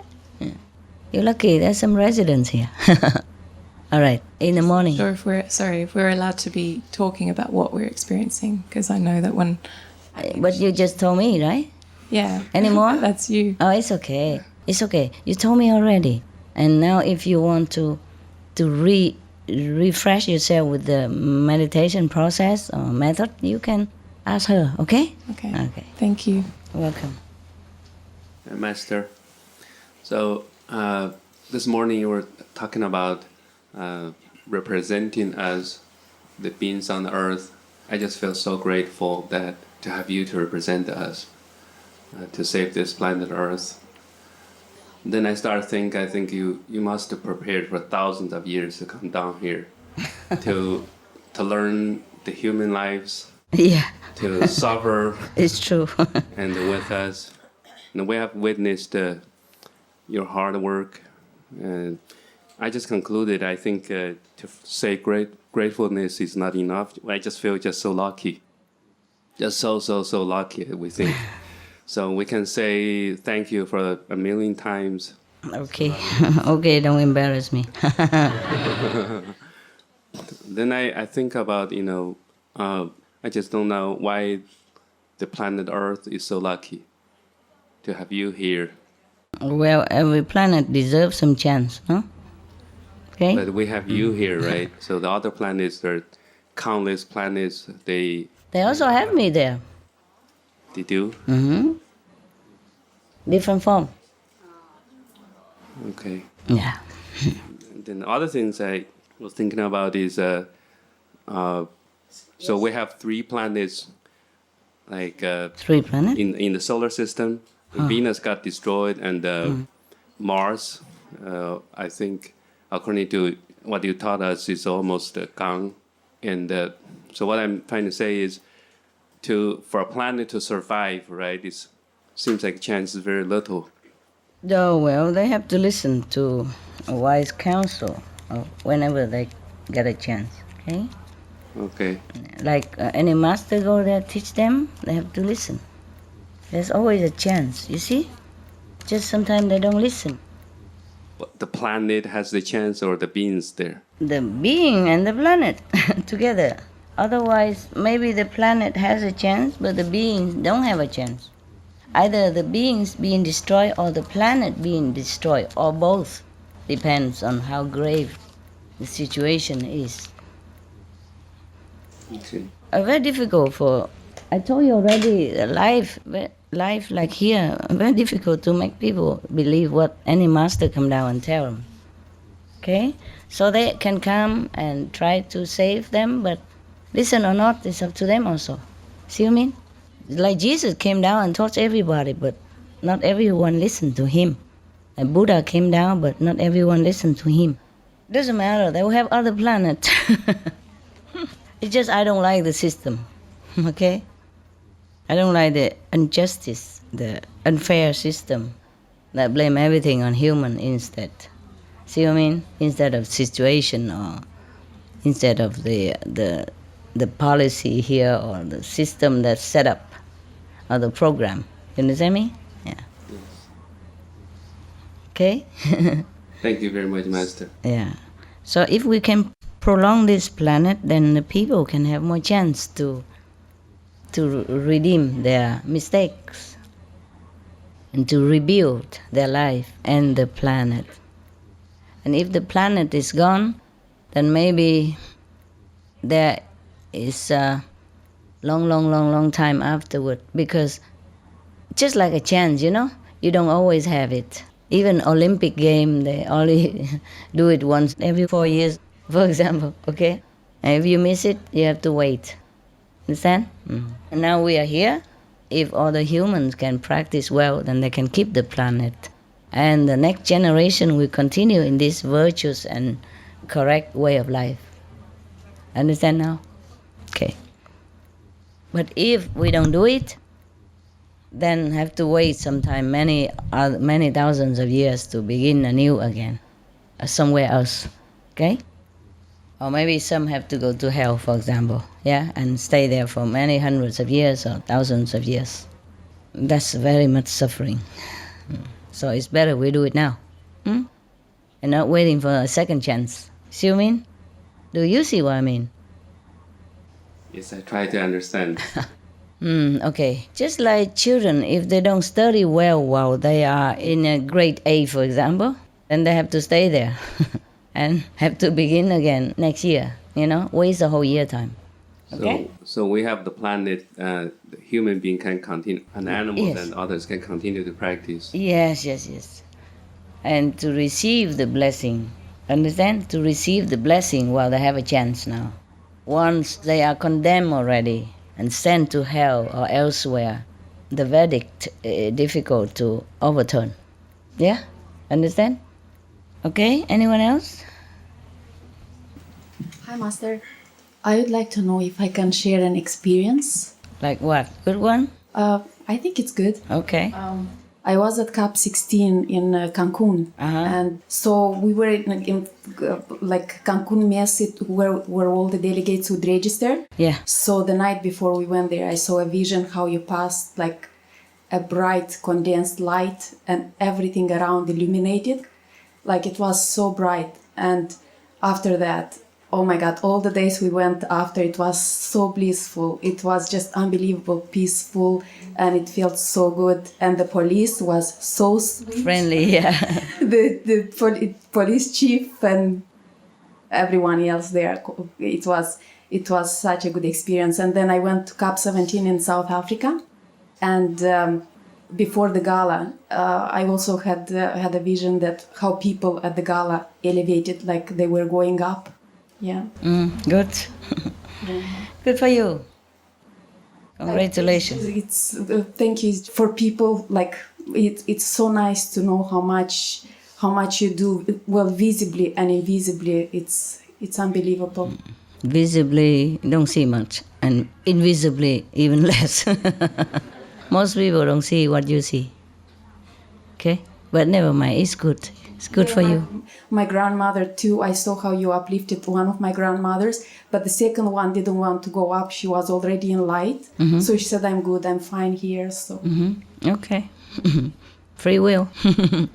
That's what free will is all about, yeah? So people choose also to stay where they are. Yes. I told you already, in heaven, even lower heaven, is so blissful there and beautiful. They don't even want to come here. Or sometimes they don't even want to go higher because they don't think anywhere else would be as beautiful as that planet. Just like humans here, you see? So suffering, so much suffering. But if you tell them, oh, there's a heaven, and if you follow me and eat vegetarian diet, then I can help you to go in a better place in the future. I'm okay here. I like it here. I don't want to follow anywhere. See what I mean? Yeah. I also have something, well, kind of funny. Tell me. At one point, sometimes I like looking at magazines, and sometimes I see the stars, and you can see which ones are depressed, which one. So Shania Twain was, at one point, she went through a divorce, and I felt kind of sorry for her. And at one time I was meditating, and I saw how you uplifted me and her. And at that time, she actually cut with her ex-husband, and she fell in love with her husband. So she started kind of, you could see in her eyes that she was coming back to life. Okay. You even see this kind of thing? I don't know, I just saw. Yeah. You're pretty curious. It's good. Good that you see something. So I don't have to prove it to you, huh? Yeah, it helps. Of course, it helps to stay on the path and not to get carried away by the life and the temptations. Yeah, good for you. I wish everybody is like that. Good. Okay, next one. Master, you've mentioned once about the sun, the blessing from the sun to the earth, and I think a lot of people have been benefited from the sun power as well. And in one of the conference that you had, I think that was in Taiwan, you've mentioned that the sun had decided to change itself, and it might have a negative impact to the earth. So I would like to know, like, now we still have 68 years, and did we also 67. Sorry. She's the one who add 1 year. She's a real estate selling. She won. Oh, it profit, you know? Yeah, let's make it higher. More money. More years. Same. Yeah. What? Yeah. So I mean, like, did the sun have decided to not change, like, for now? Or because even scientifically, they have proved that the sun might impact us, like when it changed itself. Is it slowed down a little, or? I don't know. I haven't seen the sun recently. I always in the dark room. Because you've mentioned at that time that there's like a negative power from the universe as well. Yeah. We tried to stop that. Okay? Yeah, we slowly stopped that, I think, and the earth has cooling down right now. Is it cooling down? Well, if we can still extend for 67 years, yeah, no? That doesn't mean it's cooling down. No? Okay. The climate change doesn't destroy the planet. Okay. It just makes it hotter or cooler. And then if we continue to be destructive, then we are the one who will destroy the planet. And we are the one who even make climate change. Okay? Yeah. But the climate change alone will not destroy the planet. It's many other things together. All right? I see. Earlier you speak about Maya trap. A couple of days ago before I came here, I went to the market and I saw a little kid, American kid. He's about 10 years old. And what he does, he sit in the front of the supermarket, he begs for money. And now I realize it's because the Maya trap. They recruit the younger kid to do something that they don't even know.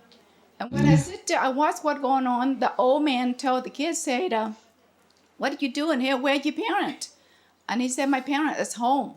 And when he talked, he picked out the phone. You know that right now the kids have a cell phone, very expensive. So the older man tell the young kid, say, if you can spend that money to buy the cell phone, you don't need to sit here at the beg for the money. But the kid say some friend of his told him to come to beg the money. It's an easy money make. So now I realize it's a Maya trap. They make the kid do things without thinking about, without knowing that. So kind of scary. Yeah, in some places they do that. They also organize to kidnap kids and make them do begging. Or make them cripple even. So that they can go begging. Yes, terrible. So now, after today, you told me that make me be aware of the Maya trap, because they can do anything to people. If you're not be aware of it, you will fall into the trap. That's right. So thank you for letting me see that. Just have to be vigilant, eh? Vigilant, yes.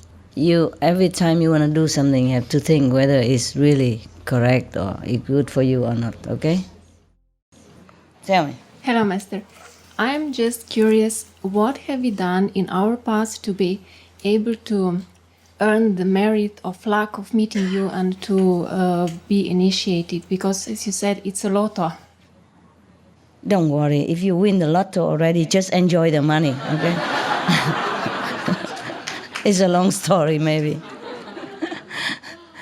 If I have to keep track of all of you, wow, we have no time for anything else. Enjoy your luck. Huh? Hi, Master.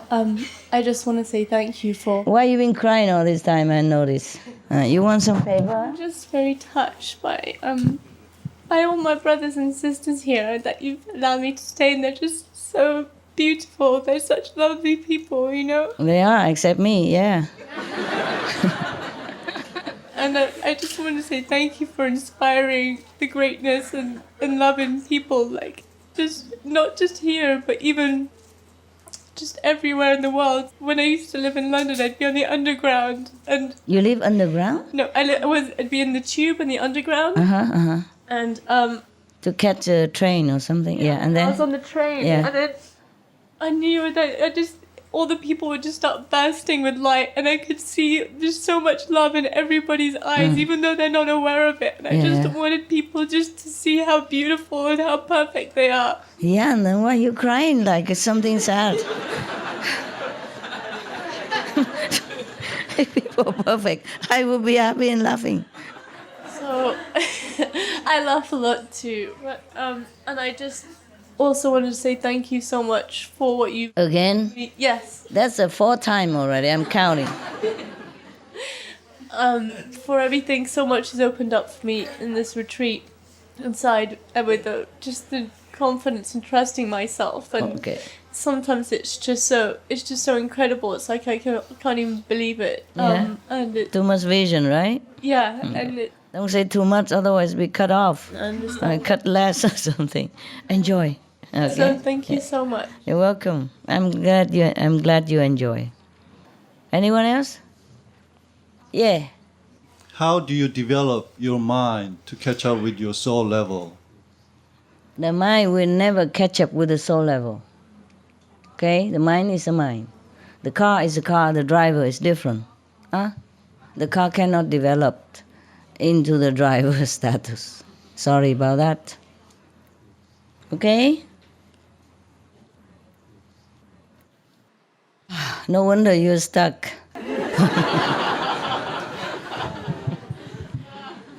Thank you, Master. Don't worry, enjoy, stuck there, don't care.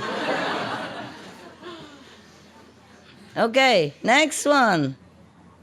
I discovered some interesting information. There's a company in Budapest that actually sells industrial size free energy generators. They sell them, you can buy them now. Oh, really? They've been selling them for 15 years. Yeah, I heard about that, but I don't know where to buy. I spoke to them.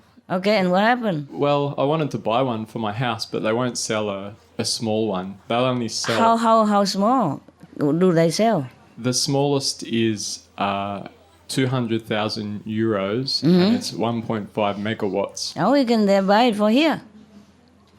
Yeah, sure. Yeah. And then cut a piece, take you home. I'd love to. We share, because they don't sell small. We buy a big chunk and share it. Some for her, some for him. Well, I thought they have some coil which is like Tesla has developed, smaller, fit for family also, but maybe not. Maybe they lost it anyway. Yeah. They destroyed many of his invention. Otherwise, we would have had free energy, centuries ago, or at least many decades ago.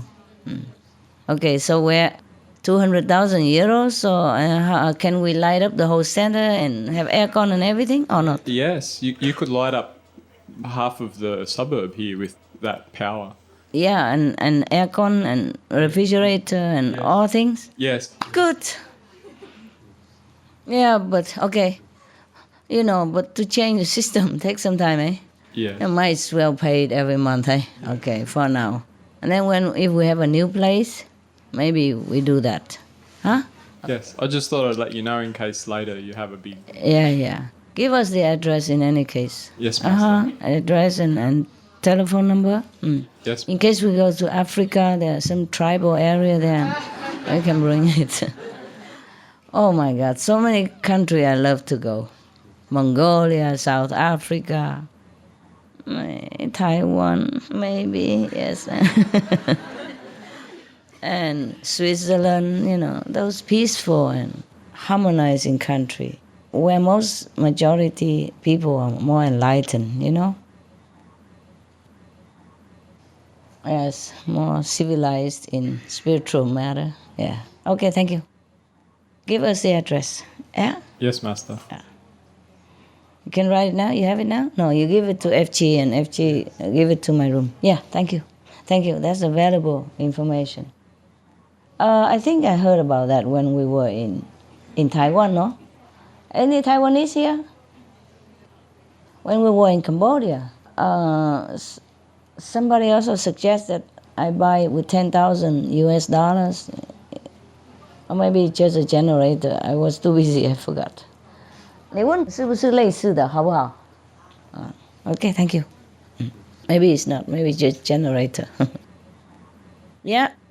Spanish. First, some good news. Yeah. Last time I was in Berlin, I checked restaurants and I found out that there is a place. It's a clinic where they heal people with raw vegan food. Yeah. And they also have a 100% raw vegan restaurant next to it. Wow. So? So I wanted to mention that. And also in Madrid, we have a new restaurant called Crucina, which is almost, it's not totally 100% vegan. I think they have honey or something. I think. Okay. Yeah. But mainly. But at least vegetarian, yeah? Yes, it's raw food, and there's a lot of people like the princes and very important actors. They go there? They go there, and filmmakers, and I think they're going to open another one in Barcelona. So it's. I go to Barcelona. Yeah. So Madrid is good, eh? Yes. Yeah, Madrid is. Even have Loving Hood also.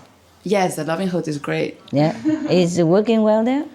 Yes, it's full. Many times it's very big. You just go weekend or what?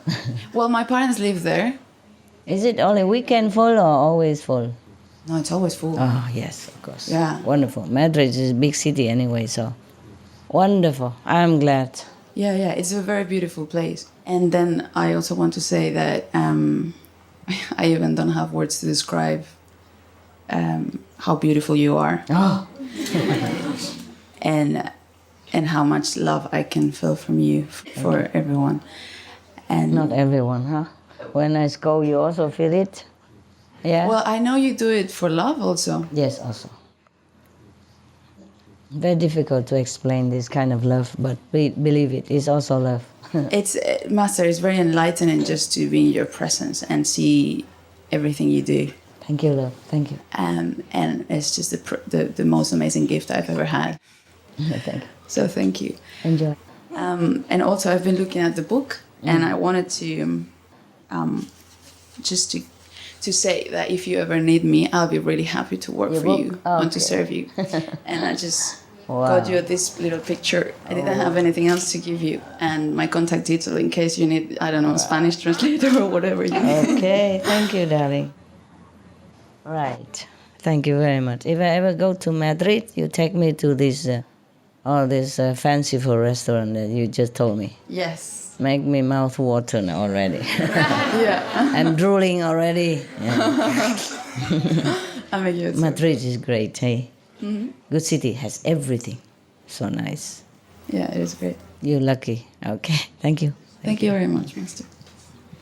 I love you so much. I love you too. Beautiful Spanish. Yeah, I'm glad I didn't disappoint you. Oh no, you've blown me away. I blow you away. I don't think, after meeting you. Because young people are difficult to please, you know.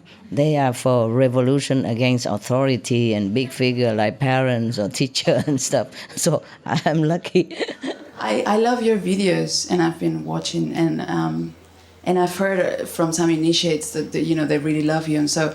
But even every day, the more I'm here and the more I get to know you, it's like it's still growing, and I can feel more every day. It's good for you. That wow. means you are enlightening. You are enlightening yourself every day. Well, it's you, and I do nothing. And I struggle a little bit with the practice, and sometimes I fall asleep. Or that's normal. If you don't sleep, I would think you're not normal. Believe it or not, I'm trying to go through with no sleep. Yeah, no. It's okay.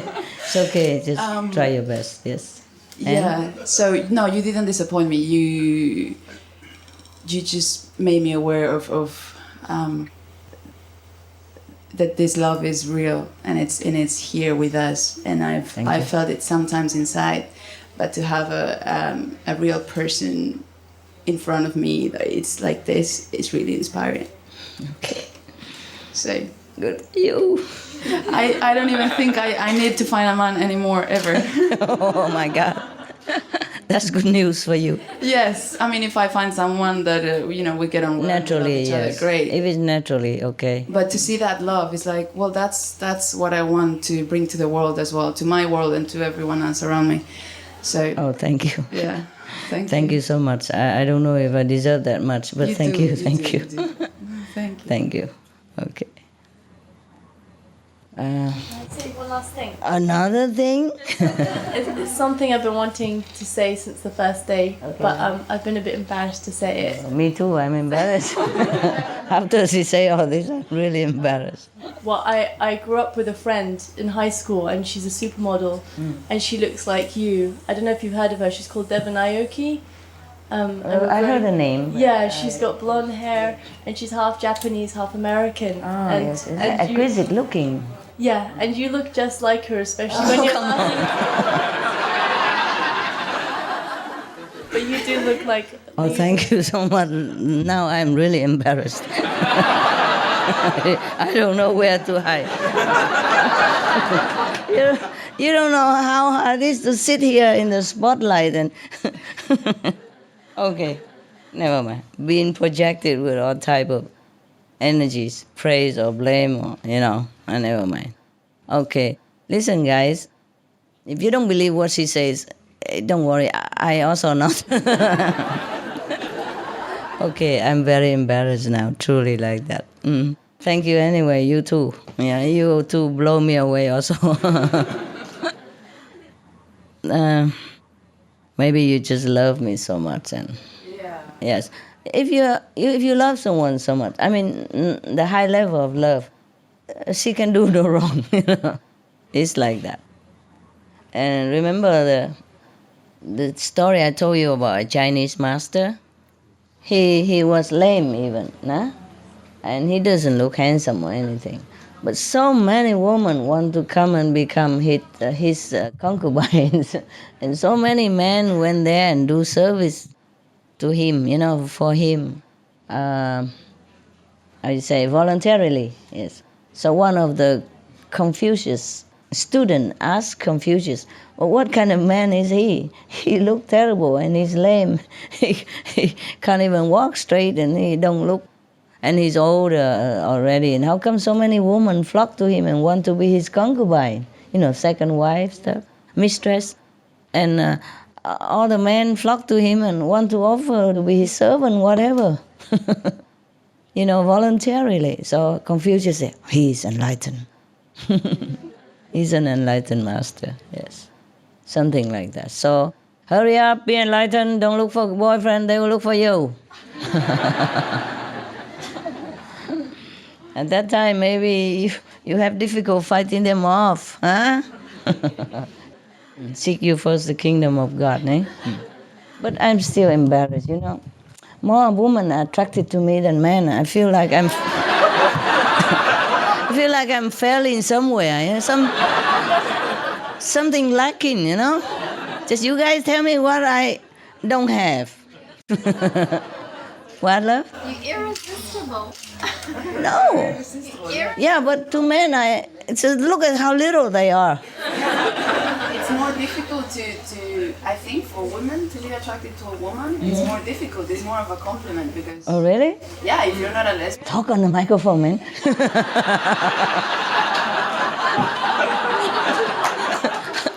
I want everybody to hear what you say. I am embarrassed, but I like it. I said, for me, it's even a bigger compliment for a woman to say that to another woman when they're heterosexual, because it's just feel surprised also. We don't really feel attracted to this to women, Understand? Yes. So for us to really see this in you, it's true, eh? It's It's true, eh, guys? And I'm sure more people see it. They maybe don't dare to say it. They don't dare? Why? I don't know. Maybe they're embarrassed. Okay, maybe. I don't know. Okay. So now, guys, you tell me, what's wrong with you guys? Is you come so little. Look at all the women. Okay? And you, not even 1/3. Are they 1/3? Yeah. Not even half of it. Shame on you guys.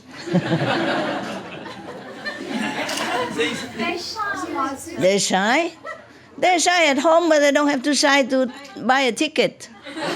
Master, here's the truth. I'm speaking for myself. I always find you very attractive, but I want to make sure I say it appropriately. Yeah, I understand. You better do. So, Master, you're very beautiful. Thank you. Well, I'm okay. I mean, it's just joking.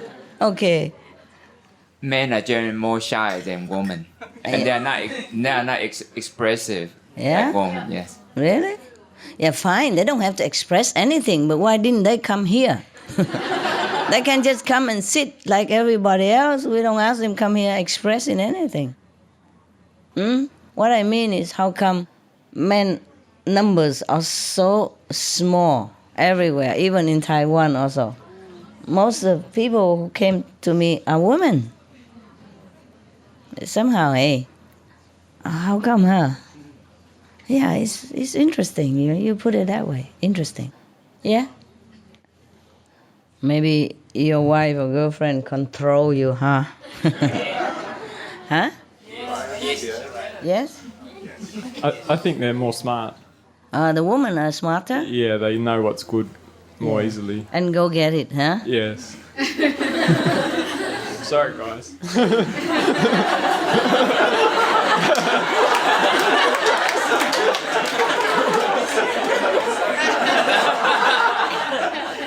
Well,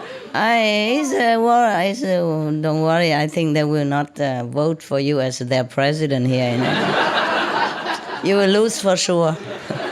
No votes for him. Hi, Master. I have a story to share about animals. Mm-hmm. There was one afternoon, two sisters and I went to a park, and two of them decided to go exercise, so they went jogging around the park. Yeah. And I decided to take a nap on the grass because it was sunny. And so before I laid down, I took a look around the park, and I noticed that it was pretty empty, except for two men in the distance. And suddenly I felt kind of scared because I was alone in that area. And I looked out in the distance, and there's a big lake, and surrounding the lake are geese. Geese. Uh-huh. Geese. And for a second I thought, oh, it's going to be okay because the geese will protect me. Mm-hmm. And then I thought, oh, that's a silly thought because they're so far away. It's a pretty big park and they're pretty far away. And I thought, well, never mind. I don't have that much time, so I'm going to take a nap anyway. So I laid down and I fell asleep for a little bit. And as the clouds passed over the sun and it got a little colder, I woke up and I opened my eyes, and surrounding me were a flock of maybe 24 geese. Oh. And it was amazing, Master, because I didn't hear them come at all. Yes, and yes. they're just so silent. And Because you were asleep, they didn't want to wake you up. yeah, and some were eating, and some were just standing around. And I noticed that 2 of them were looking at me, and I felt like they were taking turns to watch over me.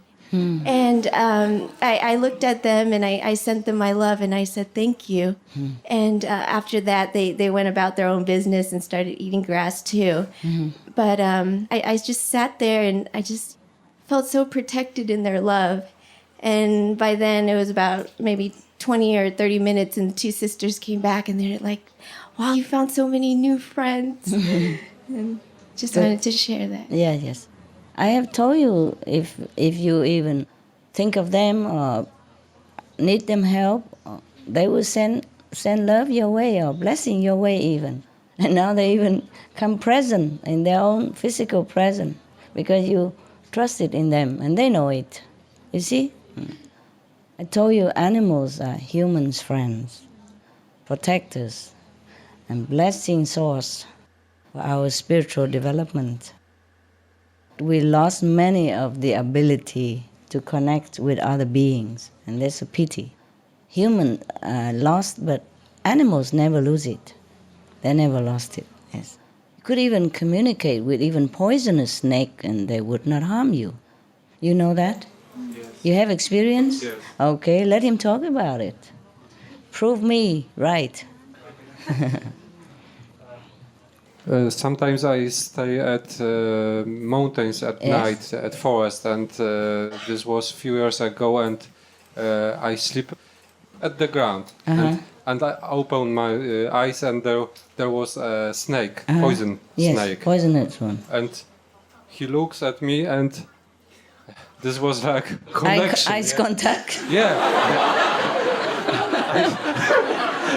Yeah. Eyes contact, but I feel that he's friendly. Yeah. Okay. And he also feel my attitude, my friendly atmosphere, friendly energy. Okay. Yeah. Good boy.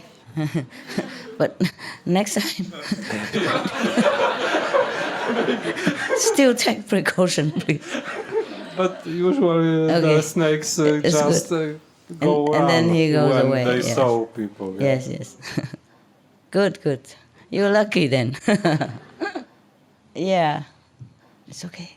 Yes. Good morning, Master. I'm from Singapore. Yeah, good morning. I would like to talk about why lesser men come to you. Yeah. Why men come? Men are generally more stubborn. Stubborn. And egoistic. Apologize quick before you pass out of the door in the darkness. Because I think I've got I'm attracted to you because I have respect for you because of the things that you did. Yes. And also respect the ladies around my life. Yes. Like my mother. And of course the sister initiates that is working very hard in the central kitchen, which I actually helped to organize in Singapore. Okay. And I think in Loving Heart, I would say a lot of the ladies, sisters, actually work very hard compared to the men. The male initiates. In fact, I felt so embarrassed because like in the catering business, we have to carry a lot of heavy things. And it's actually the sisters who volunteer to come in and help, in managing a catering that serves 900 people. I know. We try to call the male initiates. They say, don't call me. I need to go and meditate. I don't want to, don't want to get me involved in all this work. And we have got what a Buddha. And I think I've got some sisters here tonight from Loving Heart Singapore. And I must really thank them for actually helping make this movement easier for Singapore. For the men. Yeah. Yeah, I know that. I also have difficulty with the men assistants.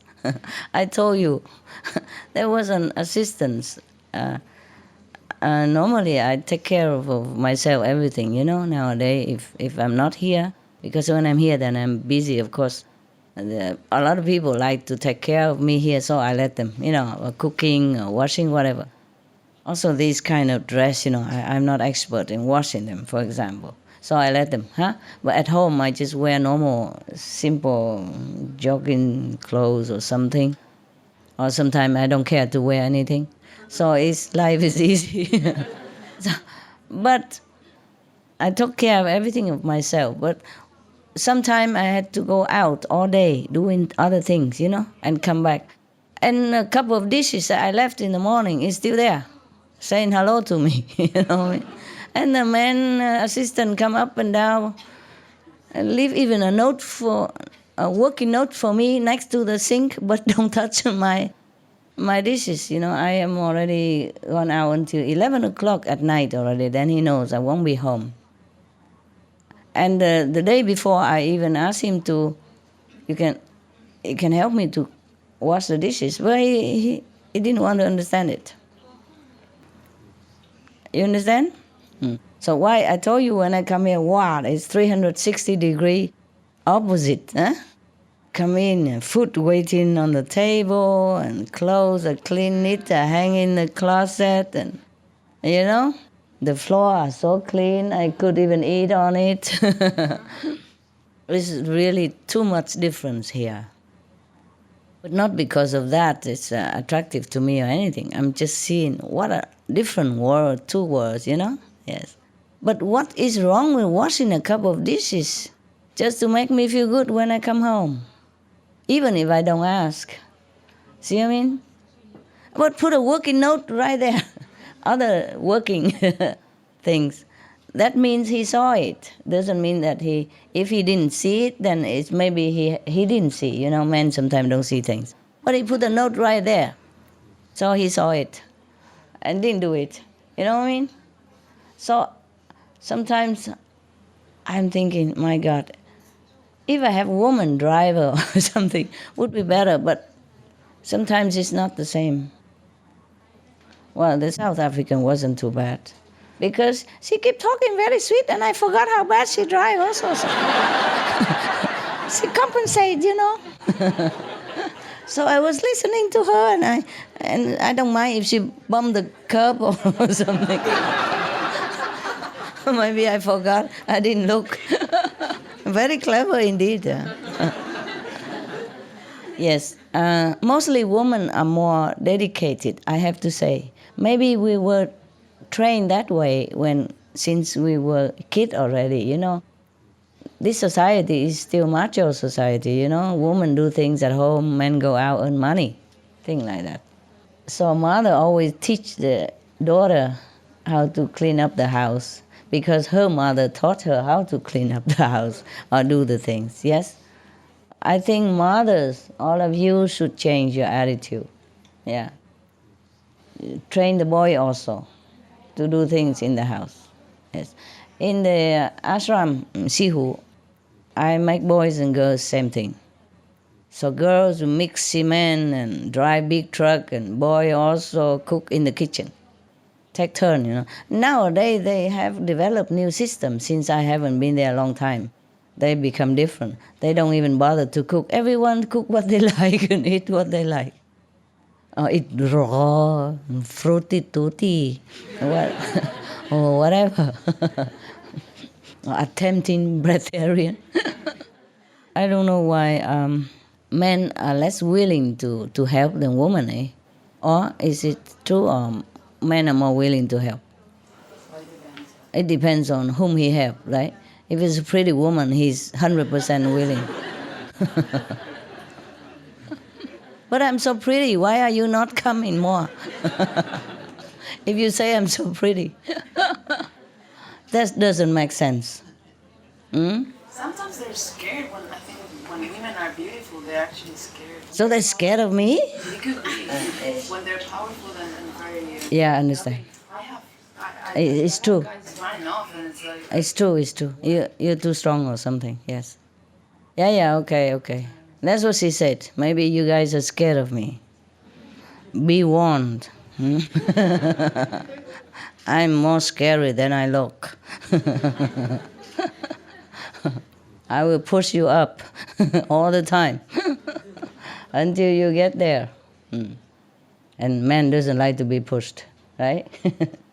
Yeah, okay, then don't just stay at low level. The precept? Yeah. Tell me what. It could be also the precepts. I've given your book to a couple of friends and they usually like it. Yeah. So I don't know, some of them really, some don't. Yeah. But they like it and I remember a couple of them, they're confronted with the precepts. They can't keep it, huh? Yeah. Or... Because lazy work, lazy, don't want to work. Don't want to work even for heaven. They don't know, I think they don't know what they're missing. Of course not. And that they won't even miss it, Yes, once they it's keep true, the it's true. precepts. Are mostly preoccupied with girlfriends or wives, yeah. And they feel satisfied with that. They don't look any further.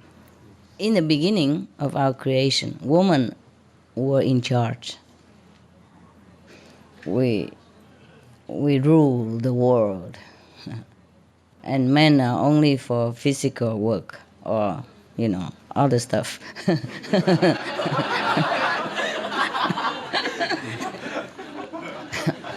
What are you laughing at? What did I say? I didn't say anything. Why are you guys laughing? Funny people you are. All the lecture I make and all the beautiful jokes, and they don't laugh. And I just say one word, and everybody understood everything. All right, now, what was it? Yeah, okay. And women were in charge, yeah, in the house as well as in the government.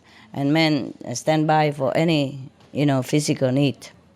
But then later on, because of that, they're getting stronger and stronger because the muscle are needed, So whatever you need, it will develop, yeah? And after a while, the gene, also develop through the gene that the men are stronger than women. You see, even in the house, like same poor house, yeah, same poverty. But the boys in that house, in that family, always grow bigger and stronger or taller than the same woman in that house. Daughter and son, mostly men would become stronger in any case. Because they used to have to go out and do physical work, carrying things or doing heavy stuff for the woman boss, yes. So they become stronger and stronger. And later they revolutionized the society. They get together and think, we tough guys, and we do all the heavy work. Why do we have to listen to women? So from then, they form their own macho society. So, and then since then, because they're stronger also, they have brute force. So women slowly become subdued. And women couldn't care less anyway. Whoever rule doesn't matter as long as we're peaceful and we do our stuff. Yeah? We don't have to go against the man, but we can do our stuff behind or zigzag, and then he always under the thumb anyway. You see, that's why they don't come a lot. Because women control money and everything at home. These are the tough guys who can make it here. Congratulations. You're tough.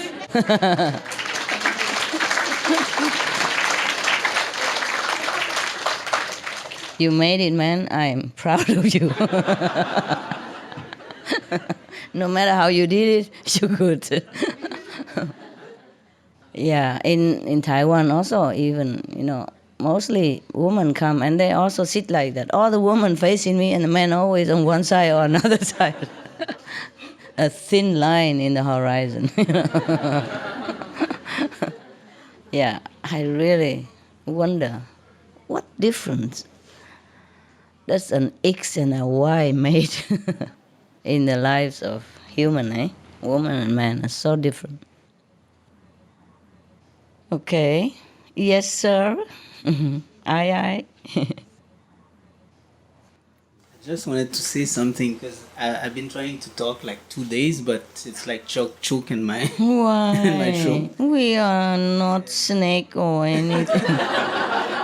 We only numbers. You're our number, that's why, huh? I remember when I wanted to have a master, I thought it would be a man. Uh-huh. My training and Yeah, everybody like that. Yes. yeah, man. Yes. Until I saw your picture and it was over for me. Oh, really? So- Just a picture, that's enough? Yeah, that's it. Wow. And it was everything. I mean, I Wow. couldn't. The way you spoke about the king of illusion and Maya, I believe the men are trained to be in a certain way, and it's difficult. Myself as a man, I had to listen to you and to my wife to learn so many things. We have to be humble. It's true. It's true. Even and the way I dress. If I go and buy something, I don't necessarily buy the best thing for me. But your wife would know. Yeah, she know exactly. Yeah. And she picked one, and this is the best one. And Uh-huh. the thing look good. People looking at Yes. me, and me, I would choose something else. Yeah.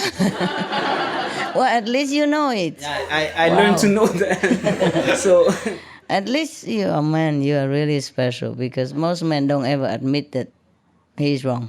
because we learn certain things, and we are egocentric because we are insecure. Insecure? Yeah, insecurity. Why? Why insecure?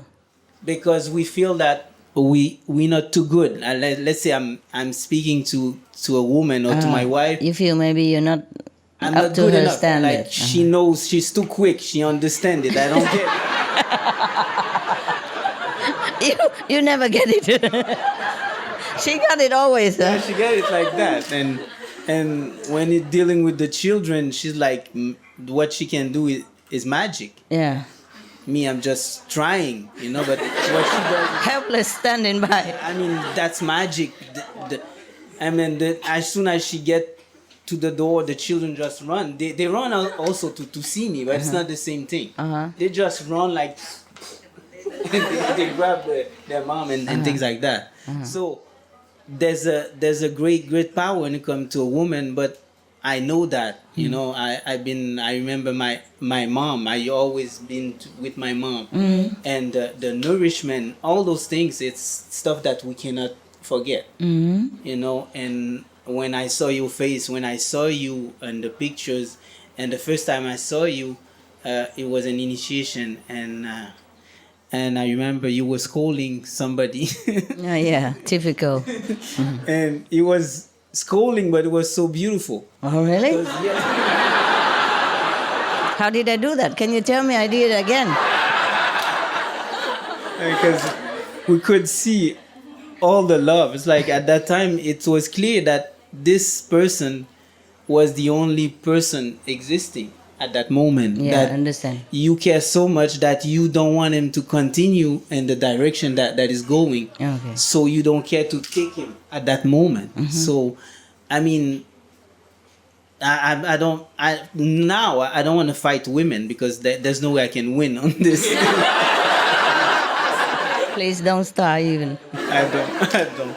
But the only thing I like, I can say you're beautiful, but whatever the little words I can say cannot express how I see you. I mean, I prefer just listen and be there than to talk because I don't trust the stuff that I will say. Come on. They are not as expressing what I feel inside. So, You're doing beautifully. What's wrong?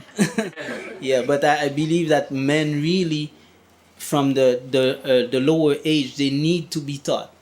Yes. They taught the men the wrong things. Yeah. Majority of the time, the mothers taught the men the wrong things. Yeah, because she has been taught to tell the man that way, also from her mother. I told you, macho society has begun since men revolutionized against women. Before we were boss. We still are, it's just in the shadow. Now we say yes, yes, but we do no, no, okay. Because we don't want to fight with macho, with the muscle, that's all. Okay, you express beautifully. You could even write book. So I don't know what's wrong with you. Yes. All right. Yes, I think all mothers should change their strategy. Teach your son to recognize the feminine nature within him as well, so he can express naturally what he feels. He can cry when he wants to, and he can learn to do beautiful, small little things that his feminine side want to do. Because sometimes a man want to do something look like a girl, and mother say, "What? Don't, boy, don't do that kind of thing." You know what I mean? And then always teach meticulously everything about the house, a little thing for the woman. So she's been trained to see things that men don't see. And then other women married that man and blame him for not knowing this, not knowing that, and ignorant, insensitive, inexpressive, unloving, unkind. It's not true. Man is the most sensitive creature I know. Women are not that sensitive. You just know how. You just know how to express. Like you've been trained, that's all. But men are deeply inside, genuinely, very sensitive, very caring, very loving. They're just not allowed to develop that side and to even express it. And they're always told off, men don't cry. What kind of sissy are you? You know, things like that. And if he sulk a little bit or feel sad, look sad a little bit, everybody tease him already, you know? Like he's a weakling or sissy-sassy person. And then slowly he learned to toughen up and shut down and harden his face and lock his heart and say nothing. Best is look tough and strong, they're scared. You know what I mean? Then that's harmful for the future of his family. And the woman who's supposed to be his wife feel so disconnected with him, so unloved by him, or maybe so, how to say, uncared for by him, or he's so insensitive, you know? Because he doesn't want to express his feeling. He's scared to. He's been told off thousands of times since he was a boy. Ever since he remember, just to be a tough guy, you know, to show expressionless face is better, and don't ever shed tears, even if he wants to. Why not? I mean, apart from the fact that man doesn't have tears gland as goodly installed as woman, but men do cry. Even if he doesn't, he express his sorrow, and that's okay so. Or he express his joy through his tears, it's okay so. So this society, apart from all the Maya trick, is wrong. Man, woman has to start learning different things. Yes. Always asking for woman and man equality. How? You don't train them equally. How you make them equal? Yeah. See what I mean? And therefore, unhappy society. Because unhappy family breed unhappy society. Man and woman in the family don't really connect.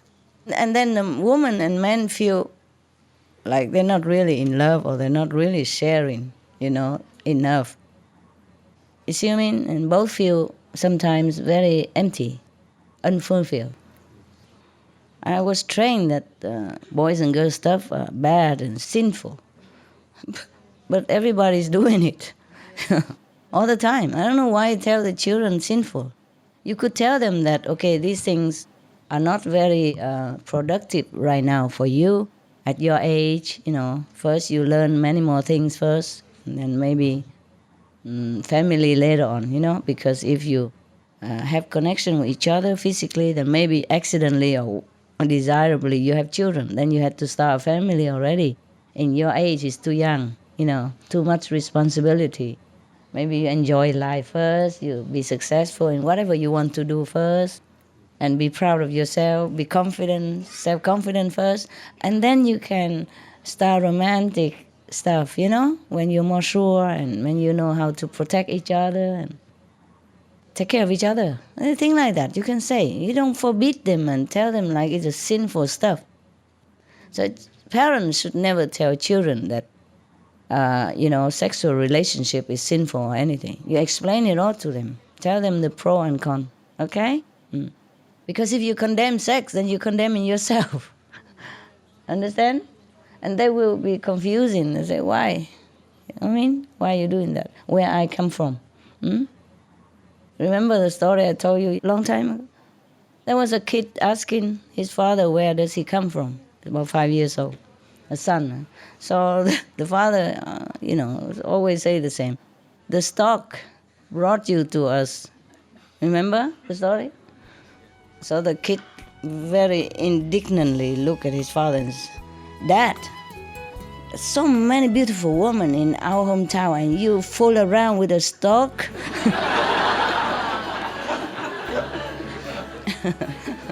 Yeah, be careful what you say to children.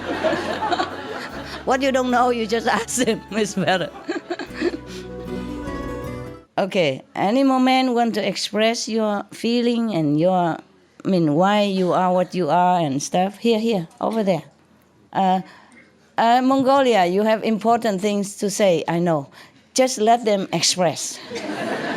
And we come to you, whole Mongolia section, okay? Like yesterday, just for Mongolia. I love you guys, you know that. Yes. Master, I don't know if you ever say that. I find it true that it's hard to be a man. It is. Yes, because we were taught to be strong and to be tough. And so one thing that has been pointed out about me that a lot of people know me, they say, you need to learn to express your feelings and really say what's in your heart. That's right. And I think it's common for a lot of men that we find it hard to express ourselves. Just like, earlier I said, every time I come here or whenever I see you, I cannot take my eyes off you, but I cannot say it. Because, we want to make sure it's appropriate. And, it is appropriate. Yeah. Everybody looks at me like that. Right. Including women, children. Yeah. It's nothing wrong with looking at me, okay? Yes. Because you come here for that. It's correct. Right. It just, what I mean, no, I don't know why you have to always defend yourself, like correct or not correct. Just some people stare, but it's not about the action, it's their energy that sometimes is unsupportable. Right. Okay? Yes. It has to do with past life connection and stuff. But I don't want to waste your time with individual stuff, okay? Right. So if I deal with somebody in some way that it is not very pleasing to any of you, just let it be, okay? I have to clean this karma between me and that person so that she can, cut it off, okay? I don't dislike anybody. I love all of you. But like your children, you have to discipline each differently. Boys and girls, and the first one, the second one, the third one, they're all different, okay? Just please don't criticize, that's it, okay? Right, and I think it's hard, especially for the sister, in that situation. I have heard that your intention, sometimes we don't understand, like you're trying to help the person. Yeah. And then some initiates might think, wow, master, how could a master do that? Tell her to move somewhere else. And, I know. and a lot of time you're helping a person that we don't understand. And that's the thing I have heard it many times already. Okay, I know. I'm the most misunderstood, but I don't care. I do my job. I have to, okay? Yes, because if I don't do that, then her karma cannot be cleaned so as quick and as well, okay? But of course, I don't expect any thanks from her or from him, or I don't expect you to worship me for that. But I just have to do what I have to do. Embarrassing or uncomfortable as it might seem, I just have to do it. And it's very uncomfortable for me. Understand. Maybe more than for her. Because I'm supposed to be a master, or loving, or forgiving, or kind, or patient, or gentle. You know what I mean? But each of the initiates has a different history, okay? And in different moments, sometimes their karma just came up on them. And if I don't take care of that now, then it will clinging on that person forever.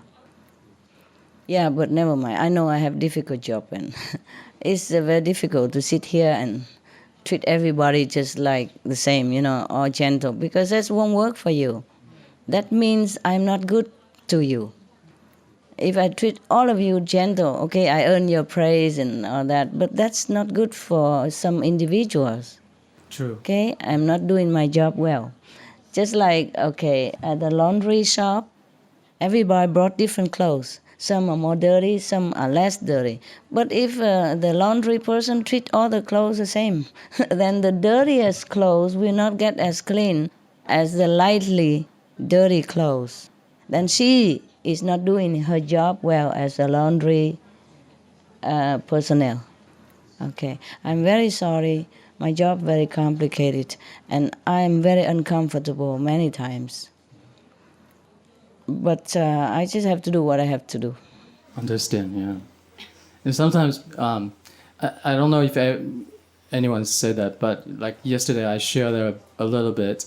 Yeah? Yesterday. Tell me. Last night you stayed such a long time with us, and I said that you showed such a wonderful example to us how we should be loving to others, especially when sister was sharing their personal life matters for us. Sometimes we think, oh, come on, such a little thing. Please don't bother Master about this. But you stayed there, and then you showed your love, and you stayed with us for such a long time, and that's why we're so fortunate. We have a Master like you, and you don't have to try. You just showing that.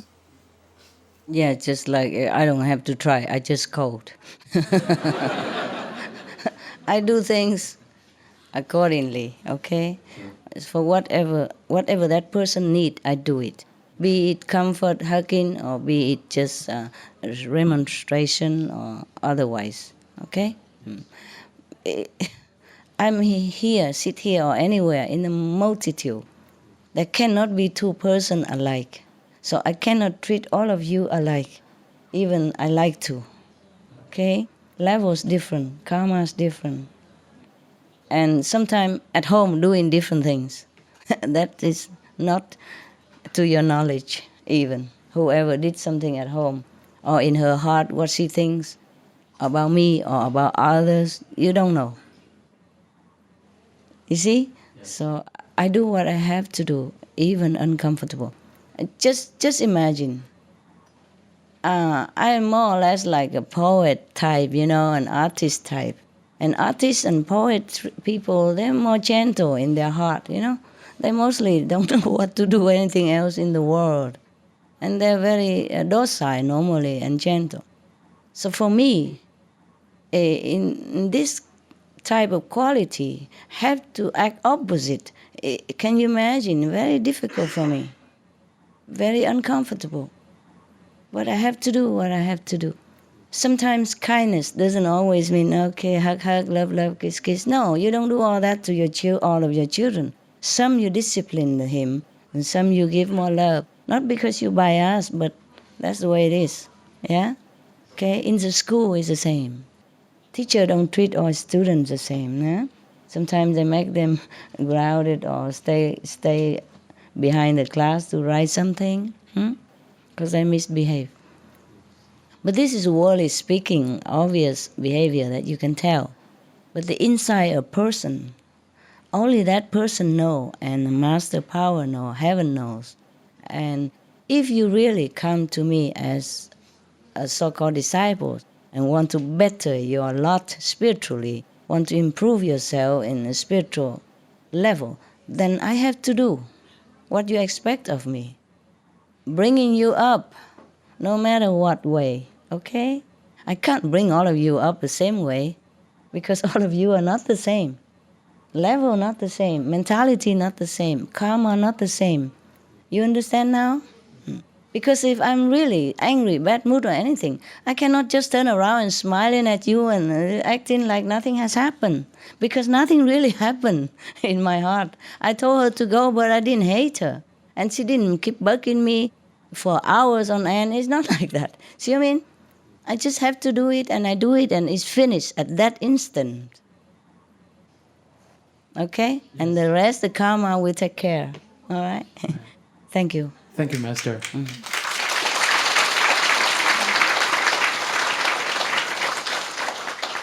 So, Master, before I came here for the retreat, actually you came to my dream before my trip, and you said, "Are you still in it? If you are in it, I'll let you sing the song." So, can I sing a song for you? Okay. Okay, sing a song. You are so beautiful to me.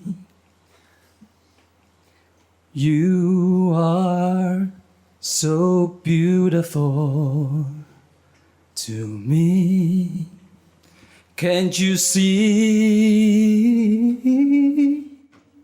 You're everything that I hope for. You everything to me. You are so beautiful to me. Thank you, Master. Oh, thank you. Thank you. Who was laughing? I want to know. Raise hand. No, Master, we said, oh, that is, that's a song that we knew. That's So? nice. Yeah, it's a song that we know, Master. And why are you laughing then? But he could understood you, thinking that he didn't sing well or something.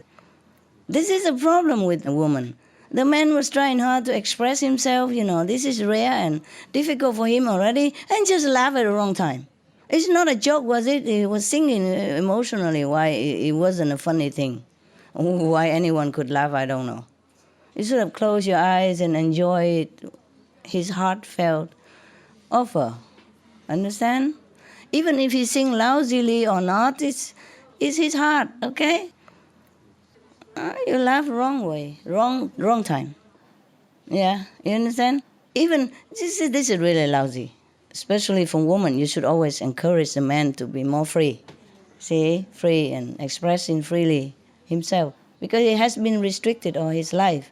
And now that he has a chance and he wants to express, we should really respect it, hey? Okay? I don't mean just him here, but everywhere else in the world, okay? And that's why men don't talk anymore.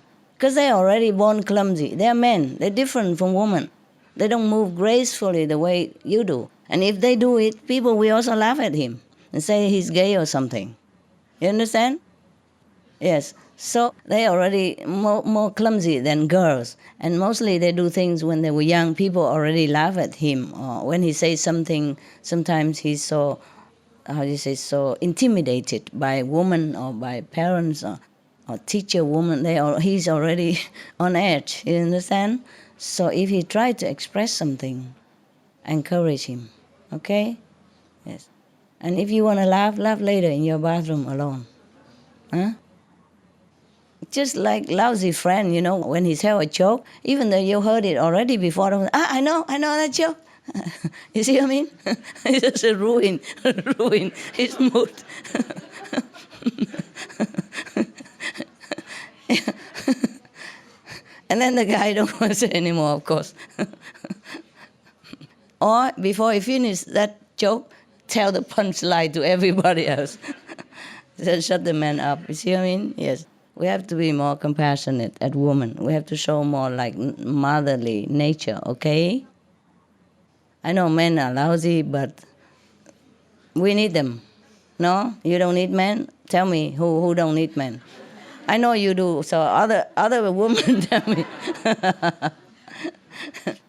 Yes, okay. It's very difficult to retrain a man, though. Yes, difficult. They've been so conditioned since he was born. I feel sorry for men sometimes. But what can I do? What can I do? Yeah, yes. You want? No, ask one. Okay, love. Thank you for the song. It was really, you had a nice voice, eh? Surprise. I was laughing too because I was off key. Oh, no, I didn't know that. All right, thank you. Your song is, it's not just a song. Your voice is very nice. Surprise. Yeah, surprise, eh? You sing with heart also. Yeah, come on. Yeah, Master, what you said is really true because when I was a kid, I do a lot of, I help the family do laundry, I do cooking. I do sewing. But the people around me will say that, oh, this guy is like, Woman. maybe like a woman. So you was also very soft spoken then. Uh-huh. So during my teenagers years, my neighbor would bully me because they say, oh, I'm so soft spoken. Oh. So to prove that I am not Sissy, you toughen up. I toughen up. Yes. I speak loud. I speak very rudely sometimes. Yeah. And it carry on into my adult year. Yeah, become habit. And become a bad habit, which I've been trying very hard To clear this rechange. habit. Yes, rechange. Terrible. Tell you. So this is really very true. Yeah, I know. And I have been trying to want to say thank you to you so much for that you have done for me and for my family. But I just don't have the courage until this moment. Oh. Because for the last few days, I was, in fact, before I came for this special program, I had a vision of you telling me to come because there's going to be a gift for me. So I could not make it because of my work commitment until the last session. I was so worried that I may not be able to see you because earlier on they say that those people must come before 31st, then you can see Master. Yeah, But because of the it was vision, difficult time for me. Yes. and it's because of this vision, I have full faith in you that you will see us. So I told the sisters who have booked the ticket not to change it because Master told me to come. Okay. So that's why I make it here. Uh-huh. And I want to express my thanks to you that you have taken care of me so much and my family members. Thank you so much, Master. You're welcome. You're welcome. Oh, did we clap after he sang?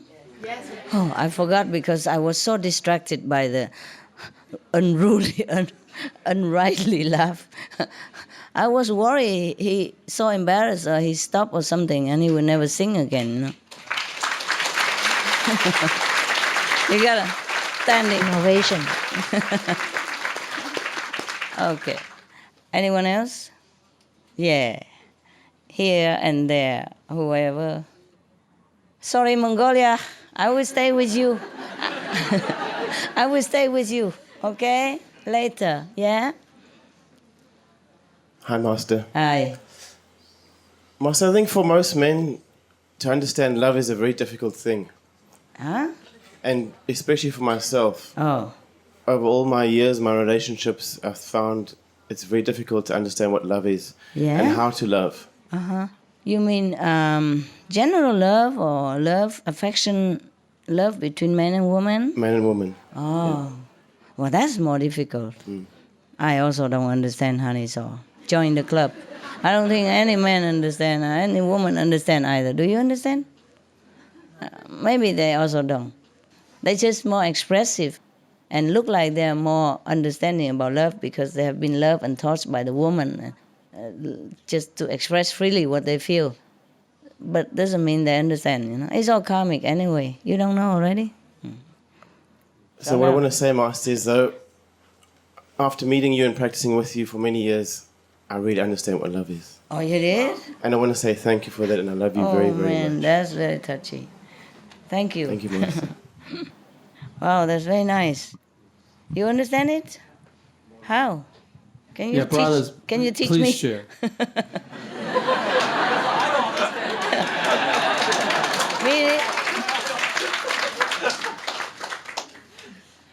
Affection, yes, but love may be difficult, eh? It's hard. Tell me how you understand it. Everybody wants to know. They're all curious. Look at them. All look up to you now. You are the hero.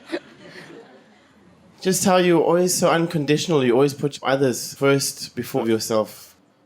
It doesn't matter what situation you were, how healthy or unhealthy you were, or how uncomfortable you were. You always just gave of yourself 1,000%. How you know that? By your action. Yeah, by your actions. Yeah, maybe, but how do you know I'm not well or something?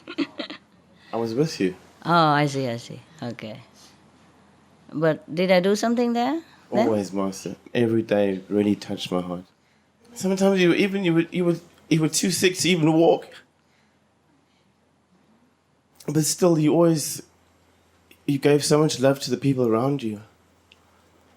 And made sure that they were comfortable, that they were happy, that their problem was always bigger than yours, but actually,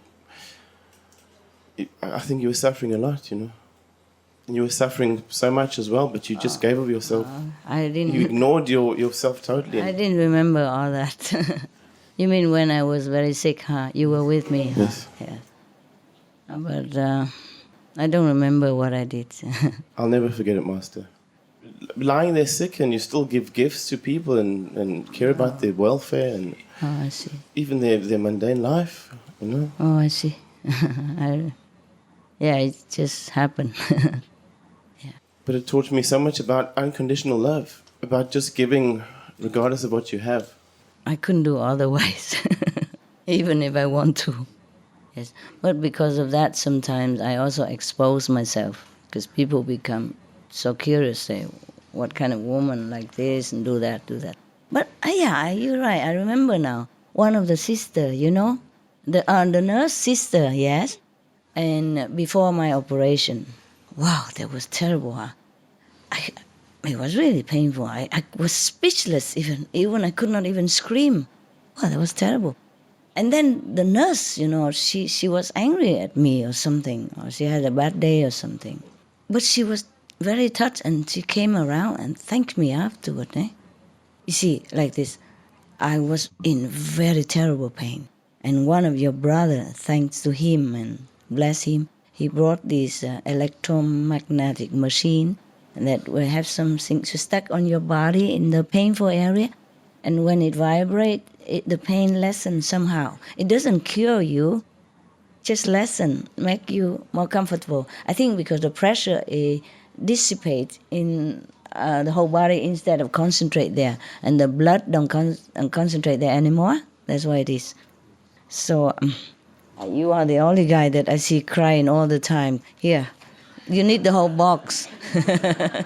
Not that I'm scolding you for crying, it's good. He cries like that. Whenever he talk with me or about me, he always immediately crying. And shameless. He's your example. Cry as much as you want. I don't mind. It just touched me to see a man can cry, you know.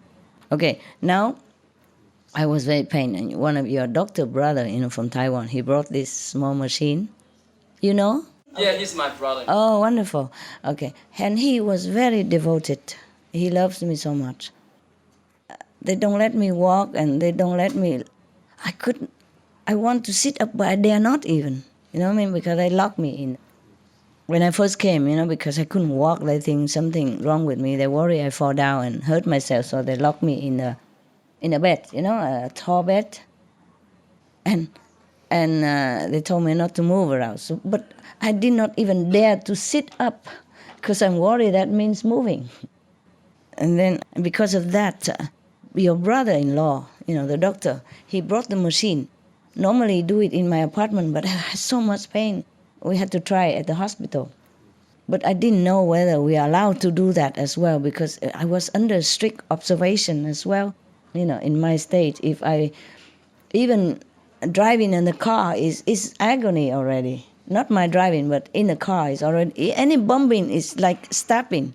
So if I go on an airplane, go elsewhere, I would die in meanwhile, you know, and leave you orphan. I live for you, yes. I mean for the world, yes. So I had to endure all that. But no, not yet. Thank you. So I dare not ask even whether we are allowed to use anything extra than the hospital. They're already under intensive research about what's wrong with me. So if we introduce something, maybe they think we look down upon them, you know, don't respect them. Who knows? You see what I mean? The rules in the hospital, you can't mess it up with what they're doing. So we just sneakily doing it and cover with blanket, bed sheets and all that so that the doctor don't see. One day, it was so painful. Normally, you do it at night, so nobody sees much, and doctors are not there, and nurses rarely come visit after the sleeping time. So normally, we do it at night. But that day, it was so excruciating. I had to tell your brother to do it. And that doctor, he brought the machine in, and we sneak it in and plug it inside a cupboard, you know.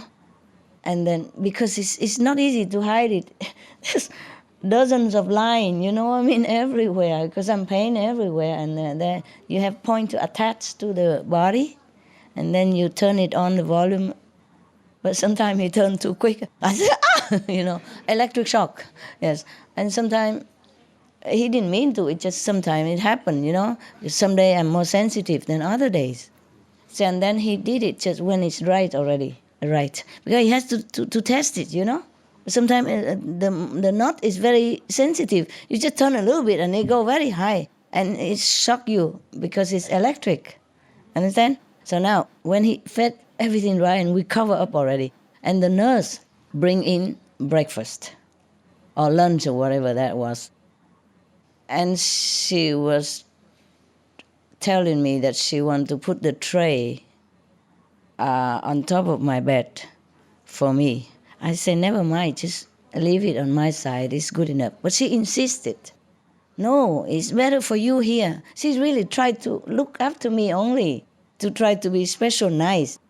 That was because of my problem also. I give them gift for Christmas. That was Christmas time almost, and maybe she wanted to show more special treatment for me somehow. That was my problem, my fault. I told you already, my generosity sometimes betray me, okay? I didn't give gift to anything special. I thought they work very hard, the doctor and nurses normally, work enormously hard, day and night, and all kind of sick all the time, all depressing, you know. So I give them gift for Christmas and all that, just to cheer them up, to thank them. It's just from my heart, yeah. Normally it's like that, everywhere it's the same, okay? But I forgot that I'm under a situation. I shouldn't attract more attention to me. But I couldn't help it. I just do it like I breathe. You know, I do it before I even think. Now, when apart from that, I also give to patients around me because they're mostly mental. There was one lady. The story is long. Okay, let's go to the nurse first. It's a long story. I could write a book about it. It was very funny and tragic at the same time. If I tell you, you don't believe it. Anyway, the nurse insists that she put the tray on top of my bed. But I'm worried she would touch all the electric wires. And she want to take my sheet away even. That was a taboo. I was trying to hold on to it like a dear life because we're covering our, criminal evidence under there. Yes.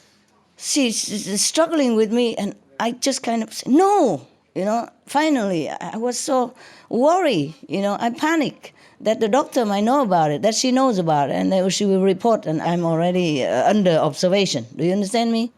Yeah, and I'm in such a pain that I could not even leave the hospital. Lucky I didn't, otherwise I would die. I'm already in the terminal case, already my bones already broken. It was broken before I went there.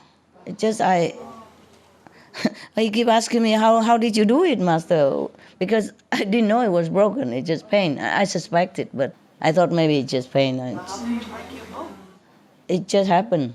And then the disease make it worse, eaten up the bone, collapse the vertebrae, Anyway, it was already in the last stage, So, because this hospital cannot do anything with me, so they sent me to other hospital. And when that specialist look at my X-ray, he say, must immediate operation, or you will lose your life or at least your movement. So he don't ask my opinion or any other opinion. He say, must immediate operation, and that's how. Okay, let's go back to the nurse. She insists that she put the tray of my breakfast. I couldn't care less about breakfast. I was so painful and worried I'm be discovered, that bring in smuggle electronic pain reducing machine into the hospital. It was nothing at all after a while, but in my situation at that time, it was a risk. You understand me? So anyway, and I struggled with her. So finally I said, no, over there. A little bit loud tone, Normally I never did that, and I shouldn't have. Then she was angry with me. Of course, she didn't say anything. Next morning she came. When they tried to change the sheet, she always bang my head against the bed. Oh, that was terrible. I already wear the neck support, and she knows that must be something wrong there, but she keep banging my head. Any excuse she does. And I said, please, why? No other nurse would do that. We need that. I need to do that to help my colleagues there. She tried to push me up and then bang me back again, just to change or to... no need. It wasn't necessary, because the bed in the table, you can wire it up, and then it go up like this, and then I can sit up. You see, because I cannot sit up from laying down. It's too much pain. The bed has to go up so that I'm up also. You see what I mean? And then slowly, and then I try to manage, or just somehow I have to get out of the bed. But she tried to, the excuses she make, she just keep banging my neck on the pillow, She hold the pillow up with my neck, and then she bang it down, and many times. Before that, I apologize already. When she put the tray there already, I realized that I talked too loud to her. So I said, I'm so sorry. I shouldn't have done that. I shouldn't have, hurt your feeling or something. If I did, I'm really, really sorry. I'm truly sorry. I'm just too painful, and I'm really, really sorry. I shouldn't have said things like, too loud to you. If I have hurt your feeling, please forgive me, because I know I shouldn't have done that, But I was so panicky, and of course there's no excuse, yeah?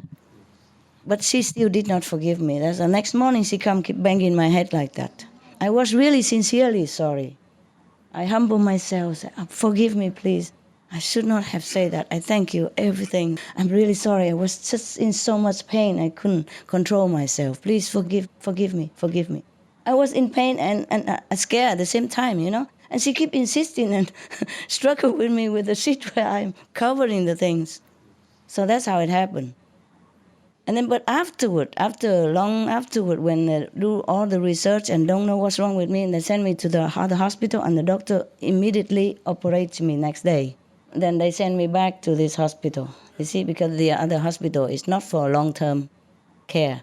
And after I came back, and they all came and visited me, the nurses, and it's okay, nothing much happened.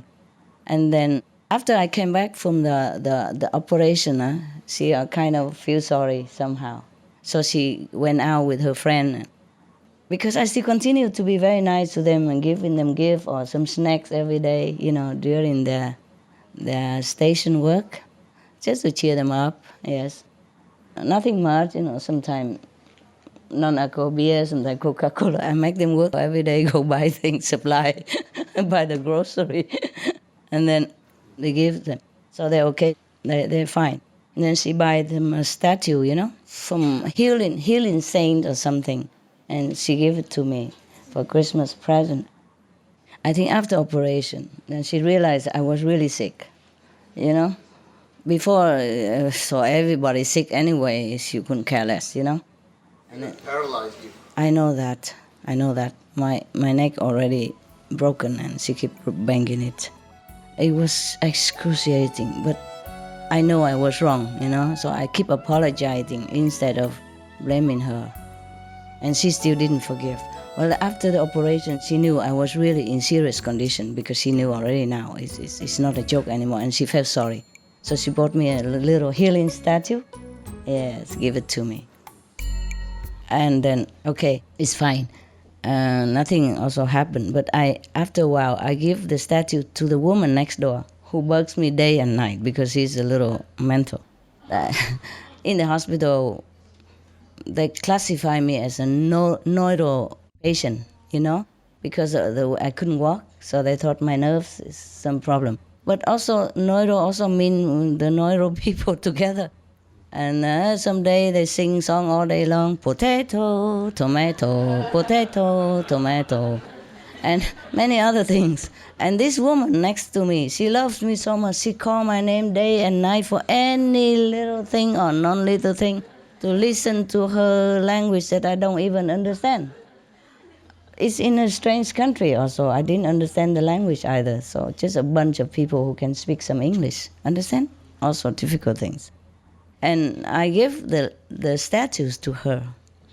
And then the nurse who gave me that statue came and scolded the woman. I don't understand the language, but I know when people scold people. And I woke up and said, no, I gave it to her.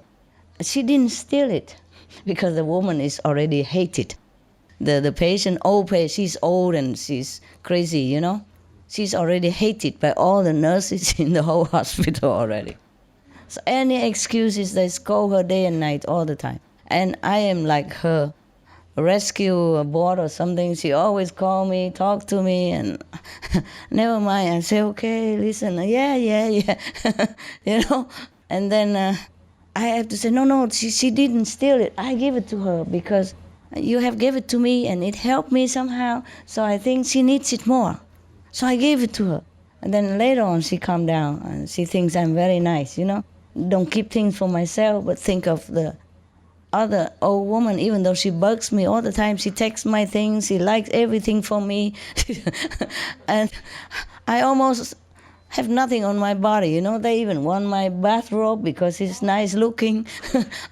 I went out of hospital almost like naked. And they brought me clothes or else, you know. Anyway, they like everything for me, just like you guys. Tissue, master cookies, I don't know, maybe you told them in your heart or something. They like me and they like my things. Even just a little fleece blanket. I want to have it. Okay, I give, of course. Bathrobe, okay, take it. She doesn't just want a new bathrobe. I told him and other to buy a new bathrobe for. I say, it's old. I wear it already and I'm sick and all that. I buy you a new one. Buy a new one. Still hinting, no, your beautiful bathrobe. I really like it. I say, but you have the new one and I need it now. I need it now. But you have your new one, it's better. I can have it when you leave the hospital. So insistent. So I say, okay, have it now here. You understand me? How can I say no? It's so insistent that she won that bathrobe. And I was sick with blood and all that. Never mind. I wash it at home. Can you imagine? Crazy? Yeah. She's a nurse. Another nurse. She loves me though. Yeah. Because they felt your love so much, Master. You really gave so much love to everyone around you. You were under such pressure and such pain.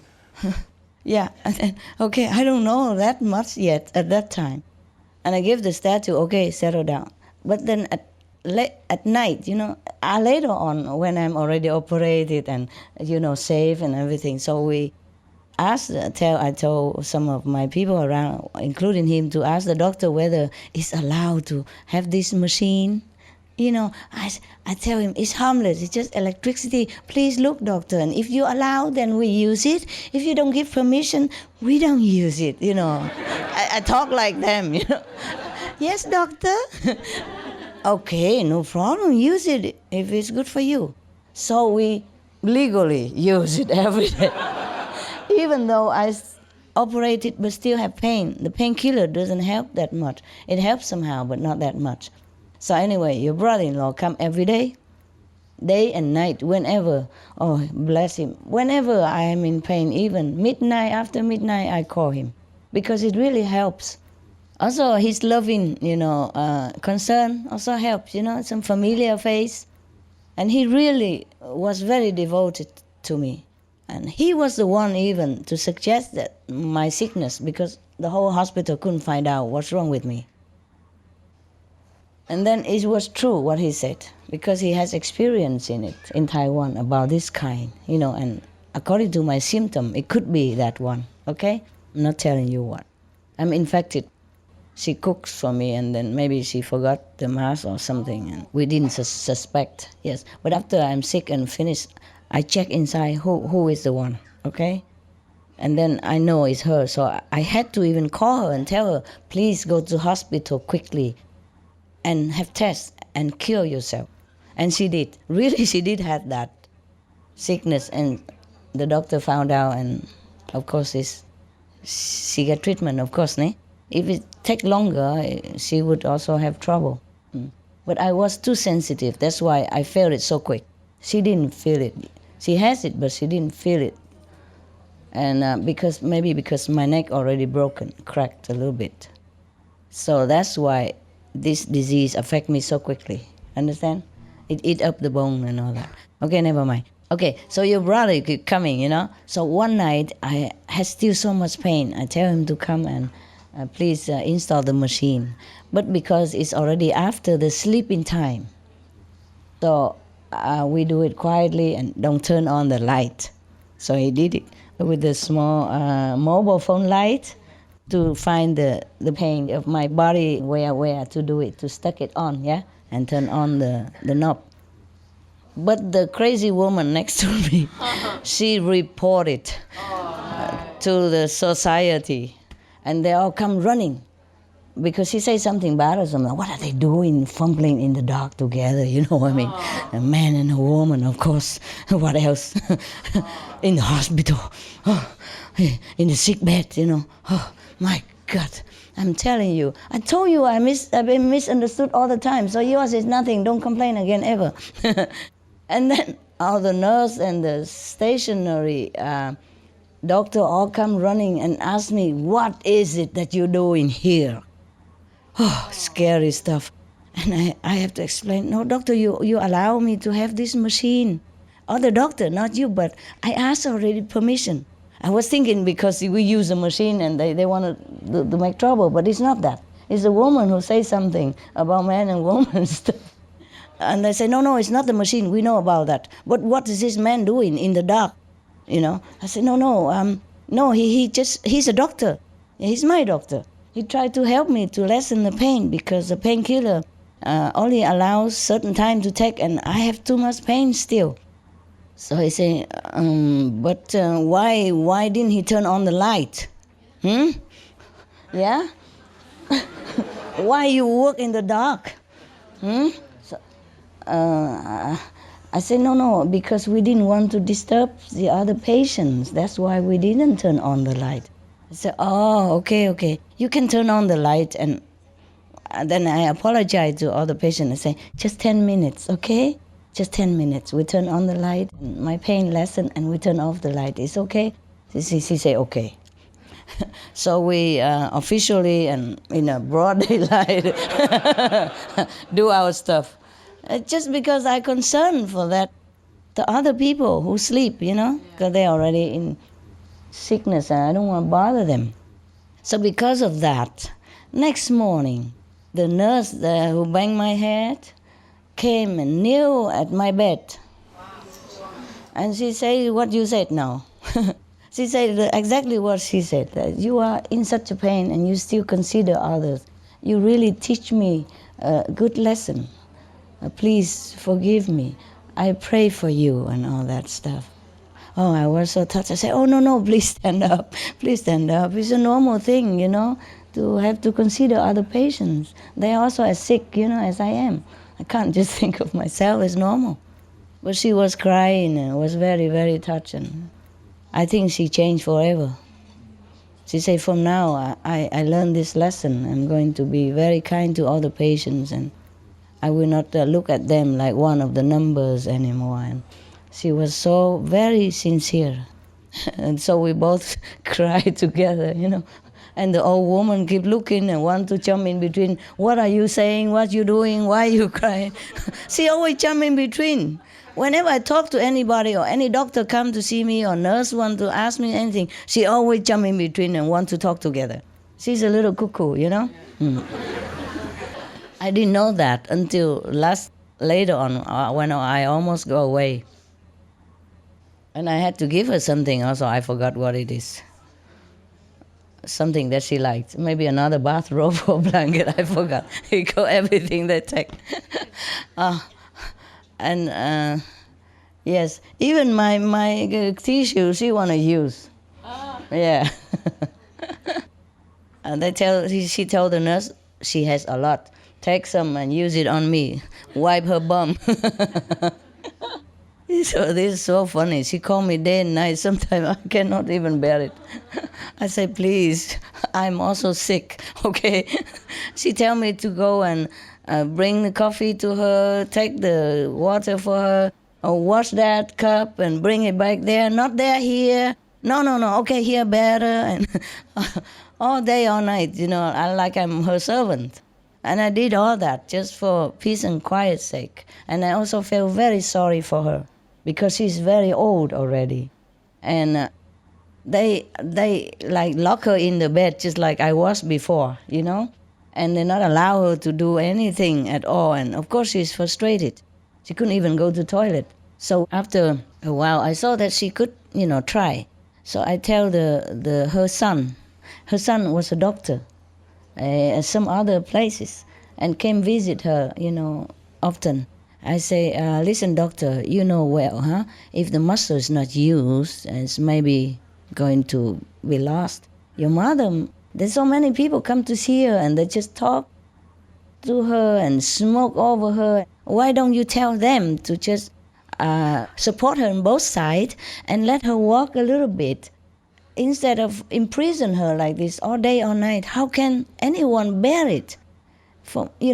And she always tell me I have to move the pillow for her here, move the pillow her there, and cover her herself with this blanket or with my bathrobe for her because she likes it that way.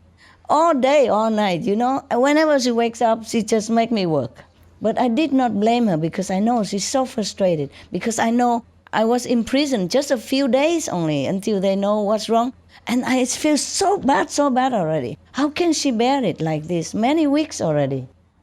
So I told her son, you have to take her out, supporting her, let her walk a little bit.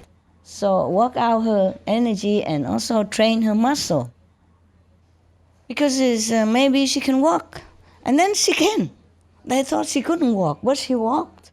Every day, everybody come. I remind them, I'm walking, so they don't talk also, because they keep talking all day, bugging me also next to my bed. So I make them work for the woman, good for both of them, good for me.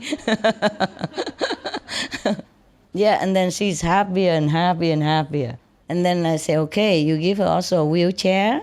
Then when nobody is here and you worry that she falls, she can, be in a wheelchair and she wheel around. And she did, so happy, go clean her teeth herself and wheel into the, coffee machine. Whatever she does, she wheel the whole hospital. Happy woman. Yeah. But one thing she doesn't do. She doesn't wash her cup. She make me do it after she wash her teeth, Wash my cup, bring it there. Fill my water. And do this, do that. Pick up the magazine. She just drop it for fun. And then she make me pick it up.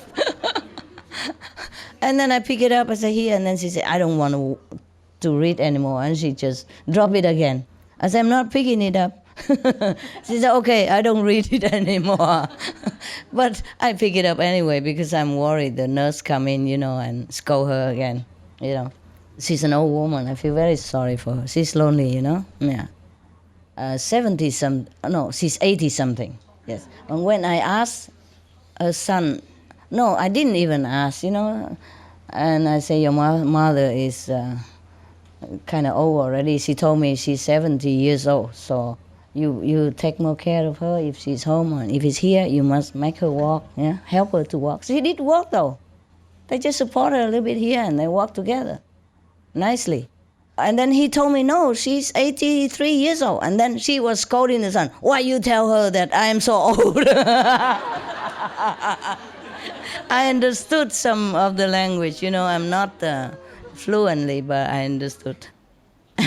And I said, oh, what did you say? I didn't hear anything. I know you're 70. And she's happy again. Oh, my God. What difference? What do I care about if she's 80 or 70? This is a funny woman, Oh, my God. But why do I talk so much about that? Just about her, because of that, the nurse came and kneeled in at my bed, Normally, they would stand in next to your bed, towering on top of you. They don't sit on the floor to talk to you. Do you understand me? The nurse don't sit on the floor at the foot of your bed and talk to you, up to you. She was really humble. She was really, really sincere. I say, no, it's okay. Your work is very hard. Your work's very hard, and you have to. Sometimes I understand. You work day and night, and sometimes you're sick, and you couldn't even take care of yourself, but you have to take care of other sick patients, and it's unavoidable that sometimes you feel frustrated and feel, unfair, yes. She said, yeah, how do you know? I want to leave this hospital. I know one in Norway. Oh, every room, every bed, they have like a computer to connect in. Oh, when I went there to look, I said, wow, now I'm going to work there soon. I will quit this hospital. And she vent all her frustration and disappointment unto me, and I just listened, and we became friends. And I gave her some little airfare to go to Norway. I said, this is to wish you a future, better work, better luck, and it's just a little airfare, yeah? So that to wish you luck. She didn't want to accept, but later she accepted. She took me to the bathroom immediately. No, you don't show it here. And she took me to the bathroom and accepted in there. Okay, you want to say anything else? Because it's a longer story. I can't tell forever. Yeah. Thank you for all your love, Master. It's okay. I didn't know you observed all that, because to tell you the truth, I wasn't all that friendly with you. I was cranky sometimes because situation, And if I did, I'm sorry also, eh? Yeah. But I know you're a tough guy. You don't care. Yes. Yes, but I do apologize in any case. Yeah. Hello, Master. I have a couple questions. Yeah. First, regarding the Maya, if the Maya is created by God, then why we have to negotiate with them? Yeah, because he has the power. Okay. The president has to talk to the police if his relatives doing something wrong. Even if the president run through red lights for no reason, he will also have to negotiate with the police. The police in your corner of the red light there has more power than the president. Right. At his job. You see what I mean? I understand. Yes. And the Maya has earned his power. He has standing on one leg for 70,000 cowpaths to earn this marriage. He has standing on one leg to think of God for 70,000 cowpaths. One cowpath is about many million of years. Understand? Understand. He did that devotion, and then he stopped. He won the power. So if that is the case, then the physical world is governed by the Maya to a certain degree. So if that is the case, then the universe have to be extinguished and recreated again before that rule can be changed. Because I understand that the universe has been recreated again and again many times. Before the Maya established himself, the creation is already begun, yes? And then he say he doesn't like what has been created. After he had earned the power, he said he wanted to create his own world. Understand? Right. In which he rules. The similar story in the Bible of the fallen angels, okay? Not fallen, just separated. But because he has earned his merit, you understand? Even his bad intention, but what he earns is what he earns. There's a fairness in the universal law that what he earns is what he earns. That's why I told you, do not yearn for power. Have to develop compassion and love together with it, okay? Otherwise you will become Maya and not Buddha. The Buddha practiced similar way, many austerity measure and ascetic lives, but he yearned for love. And he practiced love all the time during his practice, as whenever he can, whenever he already have knowledge more than when he wasn't enlightened. At some stage of his development, he wasn't also enlightened, the Buddha, and he did harm to other beings as well. But more and more he developed, he yearned to develop in love and compassion. So that's what he got, you see? Depends on what you wish, yes? That's why we study the same magic, but there's white magic and black magic.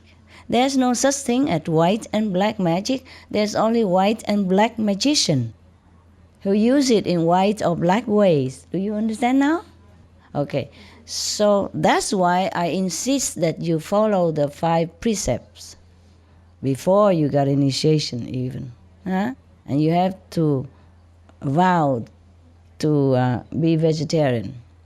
At least you don't harm others. Do you understand now? Understand. Otherwise you can use the power for bad purposes if your heart is not clean and pure. And that's why I have to clean your karma sometimes, some of you, okay?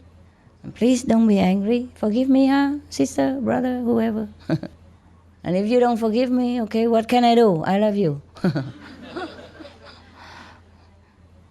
Any more questions, love? Yes, my second question is my elder brother who has been diagnosed with prostate cancer. Oh. And he has about 3 to 5 years to live. Oh, and since the time I've been, initiated over 20 years, I've been introduced you to my parents, my sisters. They all initiated. But the brother not. But my brother, I think he understands. He intellectually. Yes. Intellectually, but is it too late for me to introduce him again to be vegetarian? No, it's never too late. Never too. Even if it's late, it's good for him. Right. And good for the animals, okay? Good for our planet. Yes. But intellectually, I think he understands that, but he hasn't accepted. I know. As all of them say, it's difficult for a man to listen to a woman. Yeah. Mostly, it's difficult for a woman to even listen and accept a woman as well. But maybe these people are enlightened, yeah? Or maybe what I say makes sense to them. So they just accept. It's true that mostly women don't accept other women so easily, eh? Right. Yes. Never too late. Try, okay? Okay, thanks, Master. He has no other choice. He has no other choice. Thanks. Some of the diseases related to meat consumption and/or production. Fatal prion diseases transmissible through air or milk. Rabies, anthrax, sleeping sickness, Q fever, norovirus, swine flu, Ebola reston virus. Cured meats and fish increase leukemia risk in children. Antibiotic-resistant superbug infections and other dangerous bacteria strains. Blue tongue disease, E. coli, Salmonella. Bird flu, mad cow disease or Creutzfeldt-Jakob disease, 90% of the population at risk. Pig's disease, or PMWS, listeriosis, shellfish poisoning, preeclampsia, Campylobacter, Clostridium difficile. Diseases hidden in healthy appearing livestock. Food poisoning, heart attack, kidney failure from toxic additives like melamine and clenbuterol. Some of the costs of meat eating. Infertility. Eating just 1 serving of meat per day increases the risk of women's infertility by 32%, with additional meat consumption increasing the risk. Heart disease. Over 17 million lives lost globally each year. Cost of cardiovascular disease is at least $1 trillion a year. Cancer. Increased childhood cancers and adult reproductive cancers from hormones in meat. Colon rectal cancer. Over 1 million new colon cancer patients diagnosed each year. More than 600,000 colon cancer-related mortalities annually. In the United States alone, colon cancer treatment costs about $6.5 billion. Millions of people are newly diagnosed with other meat-related cancers every year. Diabetes. 347 million people are affected worldwide. An estimated $174 billion spent each year on treatment in just the United States. Obesity. Worldwide, 1.6 billion adults are overweight, with 400 million more who are obese. Costs $93 billion each year for medical expenses in the United States alone. At least 2.6 million people die annually from problems related to being overweight or obese. Environmental. Use up to 70% of clean water. Pollute most of the water bodies. Deforest the lungs of the earth. Uses up to 43% of the world's cereal. Uses up to 85% of the world's soy. Cause world hunger and wars. 80% cause of global warming. Plus more. Some of the costs of milk consumption: cowpox from milking cows, bacterial microbes, pesticides, and enzymes found in cheese derived from the inner stomach linings of other animals. Up to 80% of the calories in cheese are from pure fat. Breast, prostate, and testicular cancer from hormones present in milk. Listeria and Crohn's disease. Hormones and saturated fat lead to osteoporosis, obesity, diabetes, and heart disease, linked to higher incidences of multiple sclerosis, classified as a major allergen, lactose intolerance, plus more. For help quitting, please visit the following websites.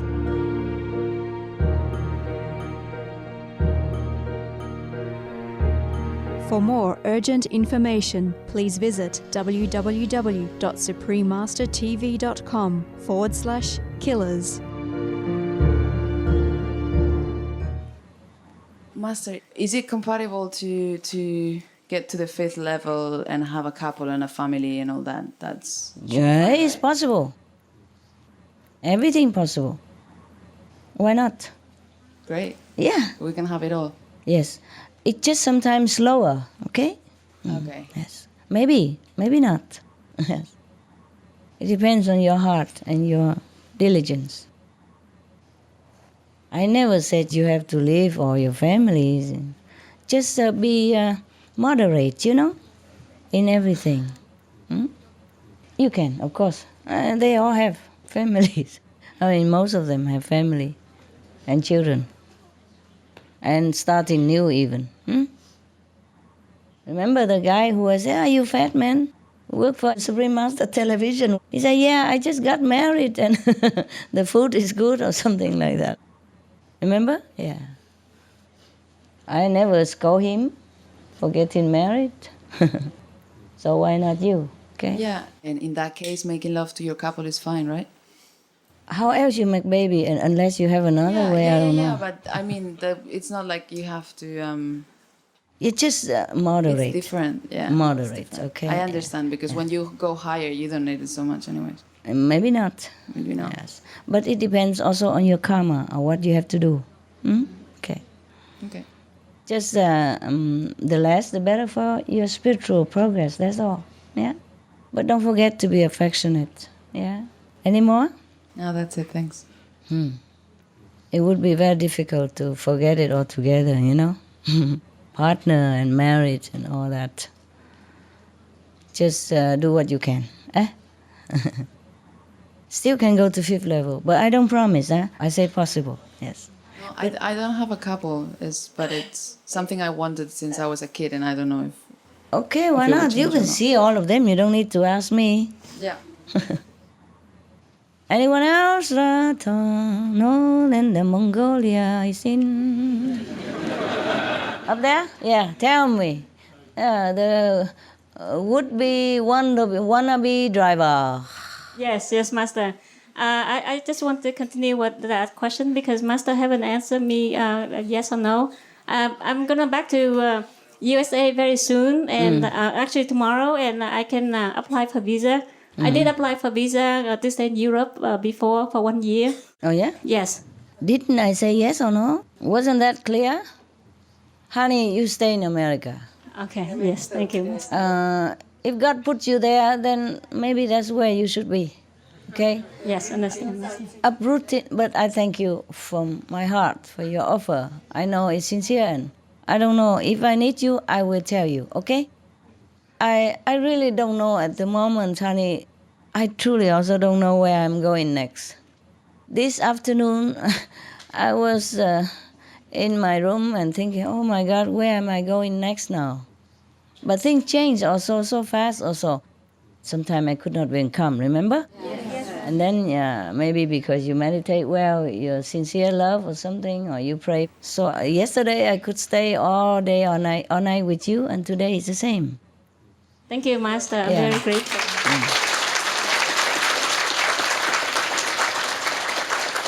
But then sometimes I feel like, okay, I could stay here also. But then other time, the message is not. At the moment, I don't really know where I'm going, truly. I'm too busy also to concentrate on where I'm going next, which I should do, actually. I should be prepared where to go and which driver and take what and go where and when, But I'm too busy now to even think of that. So I just leave it aside for the moment, Yes. From where, Center? I'm from Boston Center, Okay, Master. good, easy to find. Yes, ma'am? Thank you, Master. I thank you. Ja, hallo Master. Hallo. Ich komme aus Tschechischer Republik, aber ich bin verheiratet in Deutschland mit einem deutschen Mann. Jawohl. Und er hat seit 3 Jahren die kleine Methode, aber er will nicht meditieren, nur nach der Laune. Und das ist bei uns so. Ich kann nicht mehr. Was kann ich machen? Irgendwie kann ich mir helfen, dass er die kleine Methode weitermacht. Und das ist eine Entscheidung. Ja. Ich weiß, ja. Warum machst du Sorge über sein Leben?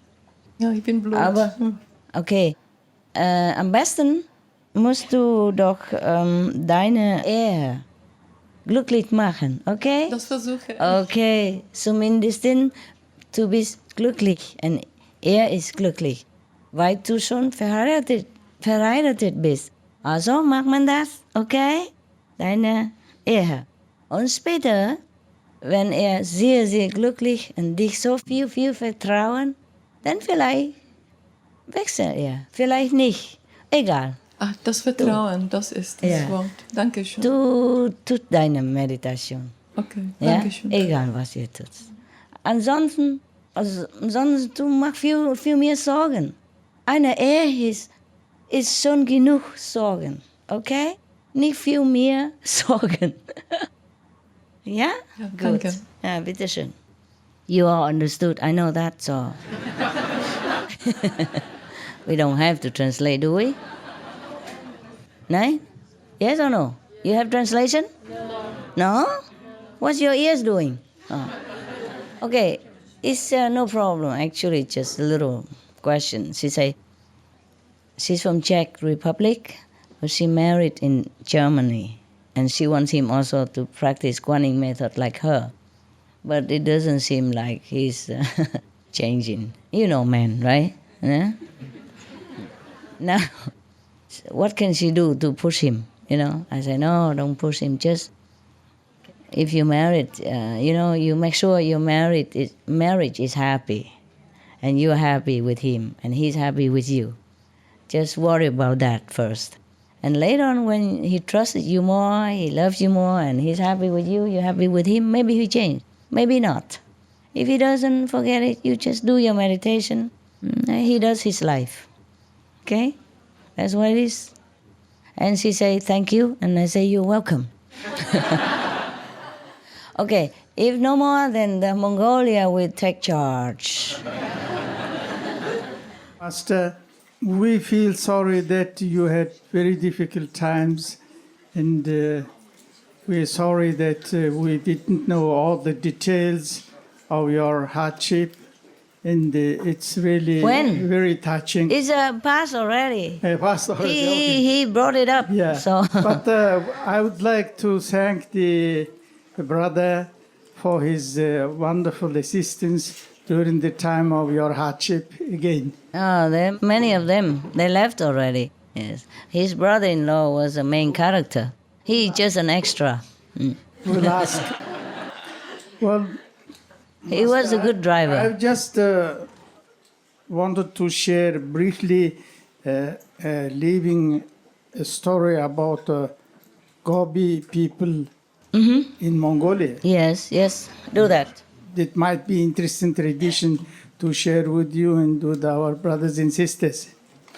So Mongolian Gobi is very scarcely populated, but it is not like Sahara. Yeah, yeah. It has its own life, vegetation, and even the rare animals, etc. Yes. But the Gobi people live, for example, one family lives in a ger around Mongolian tent.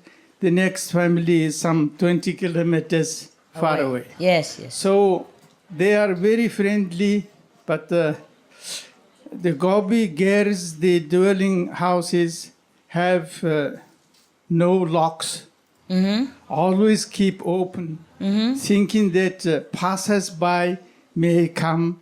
And this is very interesting tradition, and because the owners might be away 5-10 kilometers looking after their domestic animals, but they keep the house open. So not only open, but they prepare milk, water, and stuff for making food. Yes, tea yes, and food.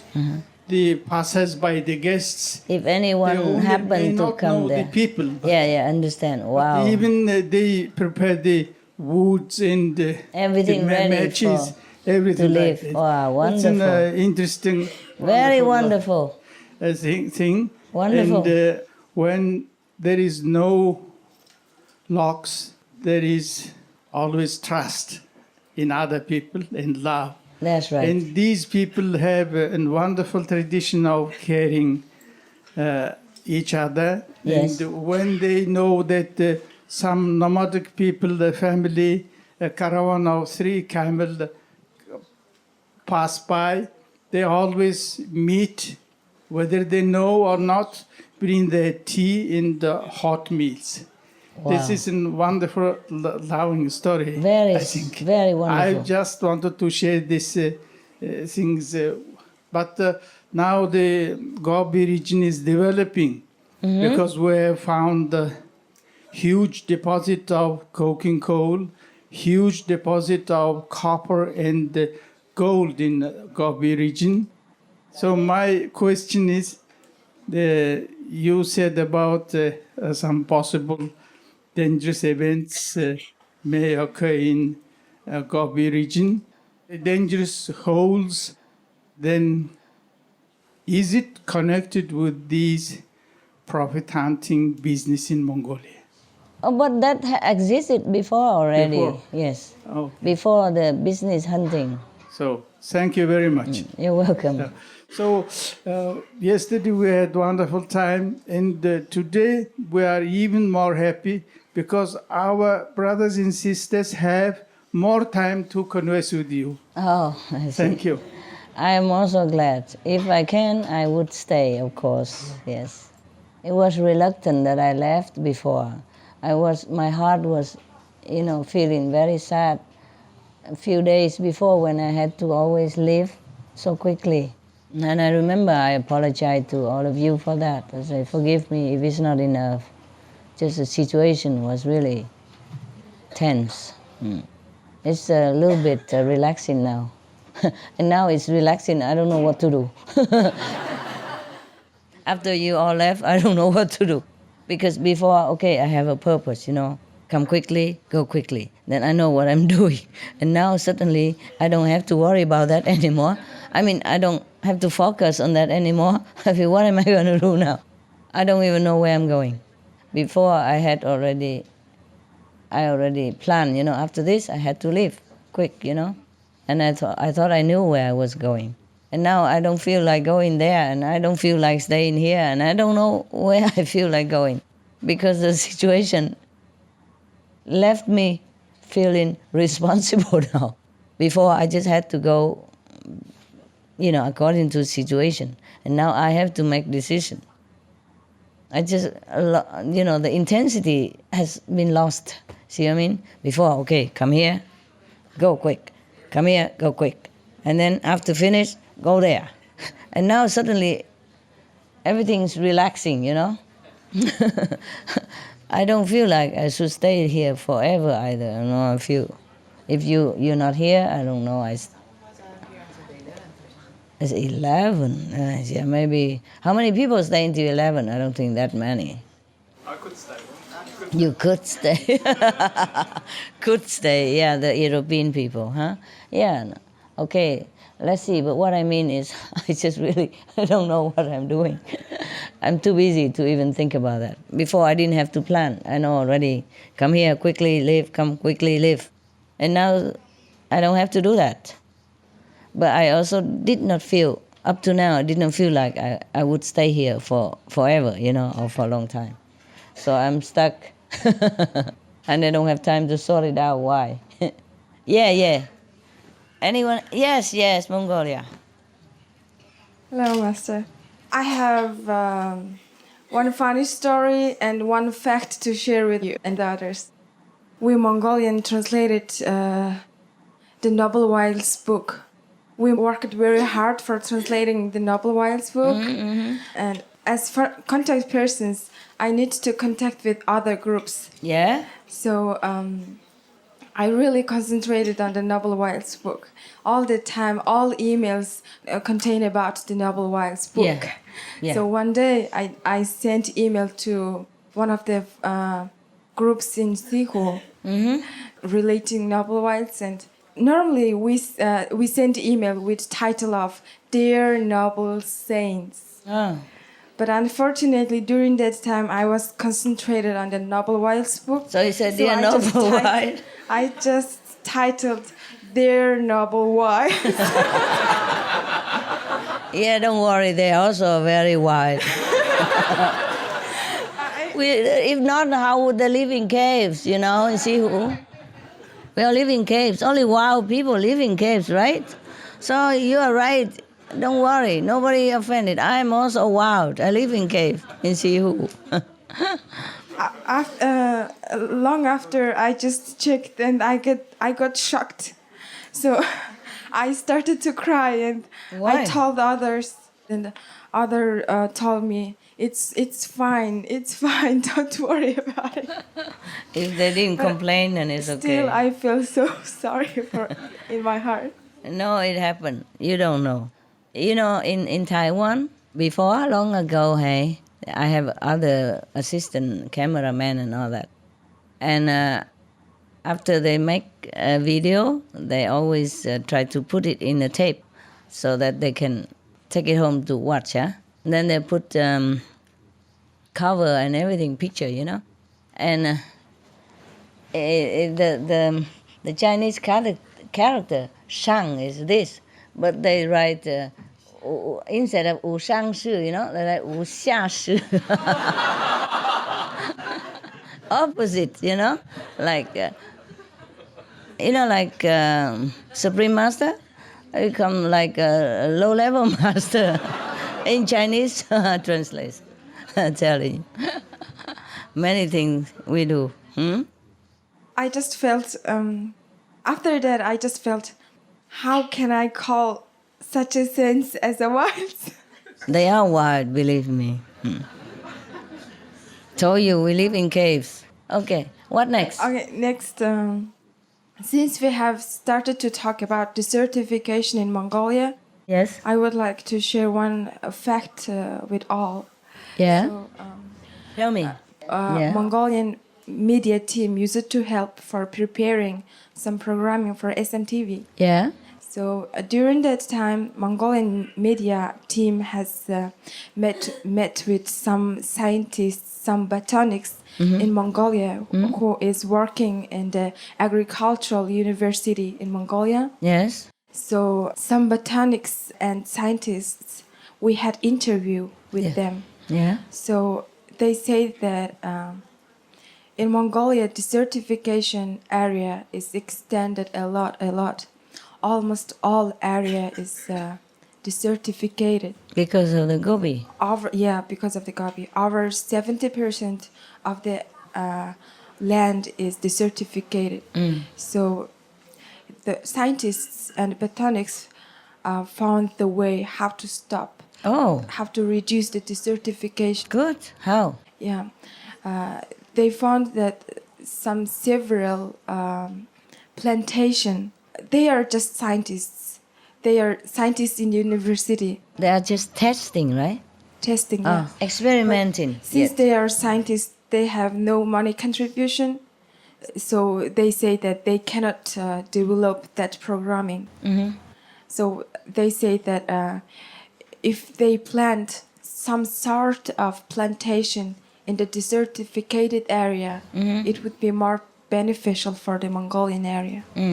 So I just thought that maybe if our association members in Mongolia and government and that university, agricultural university, maybe if we make 3 bilateral contracts for developing at the plantation in the certification area, it would be much beneficial for us.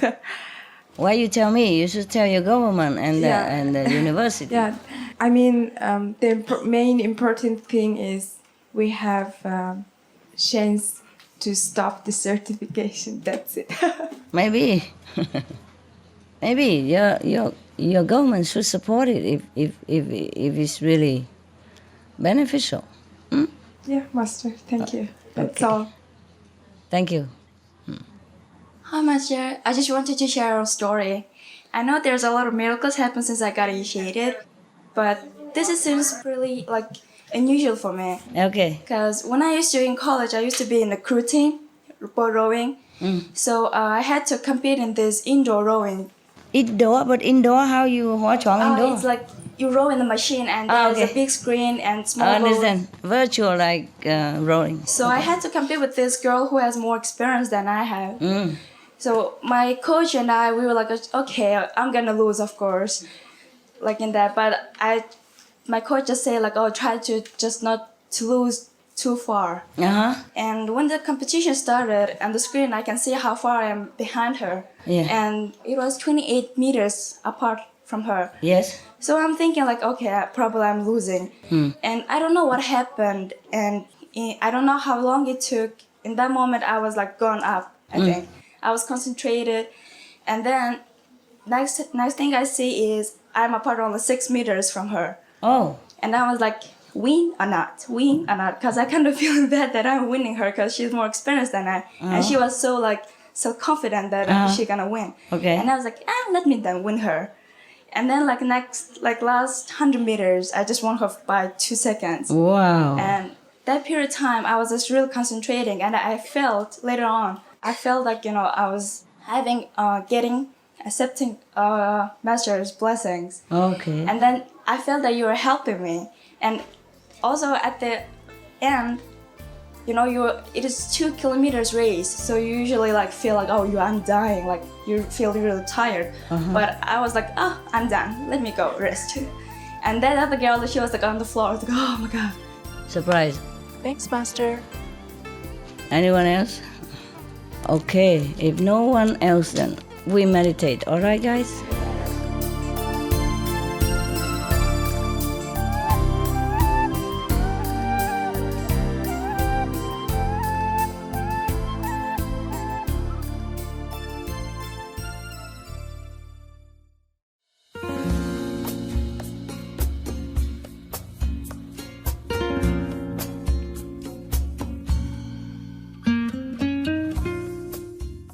Adorables televidentes, apreciamos su compañía en el episodio de hoy titulado Desarrollando la compasión y el amor junto con la práctica espiritual, parte 8 de 8 en Entre la maestra y los discípulos. Sigan sintonizados a Supreme Master Television para una programación más positiva. A continuación sigue del sagrado Fima Fi del sufismo, discursos de Rumi 39 y 40 en palabras de sabiduría. Que Dios los bendiga con amor eterno, sabiduría y felicidad.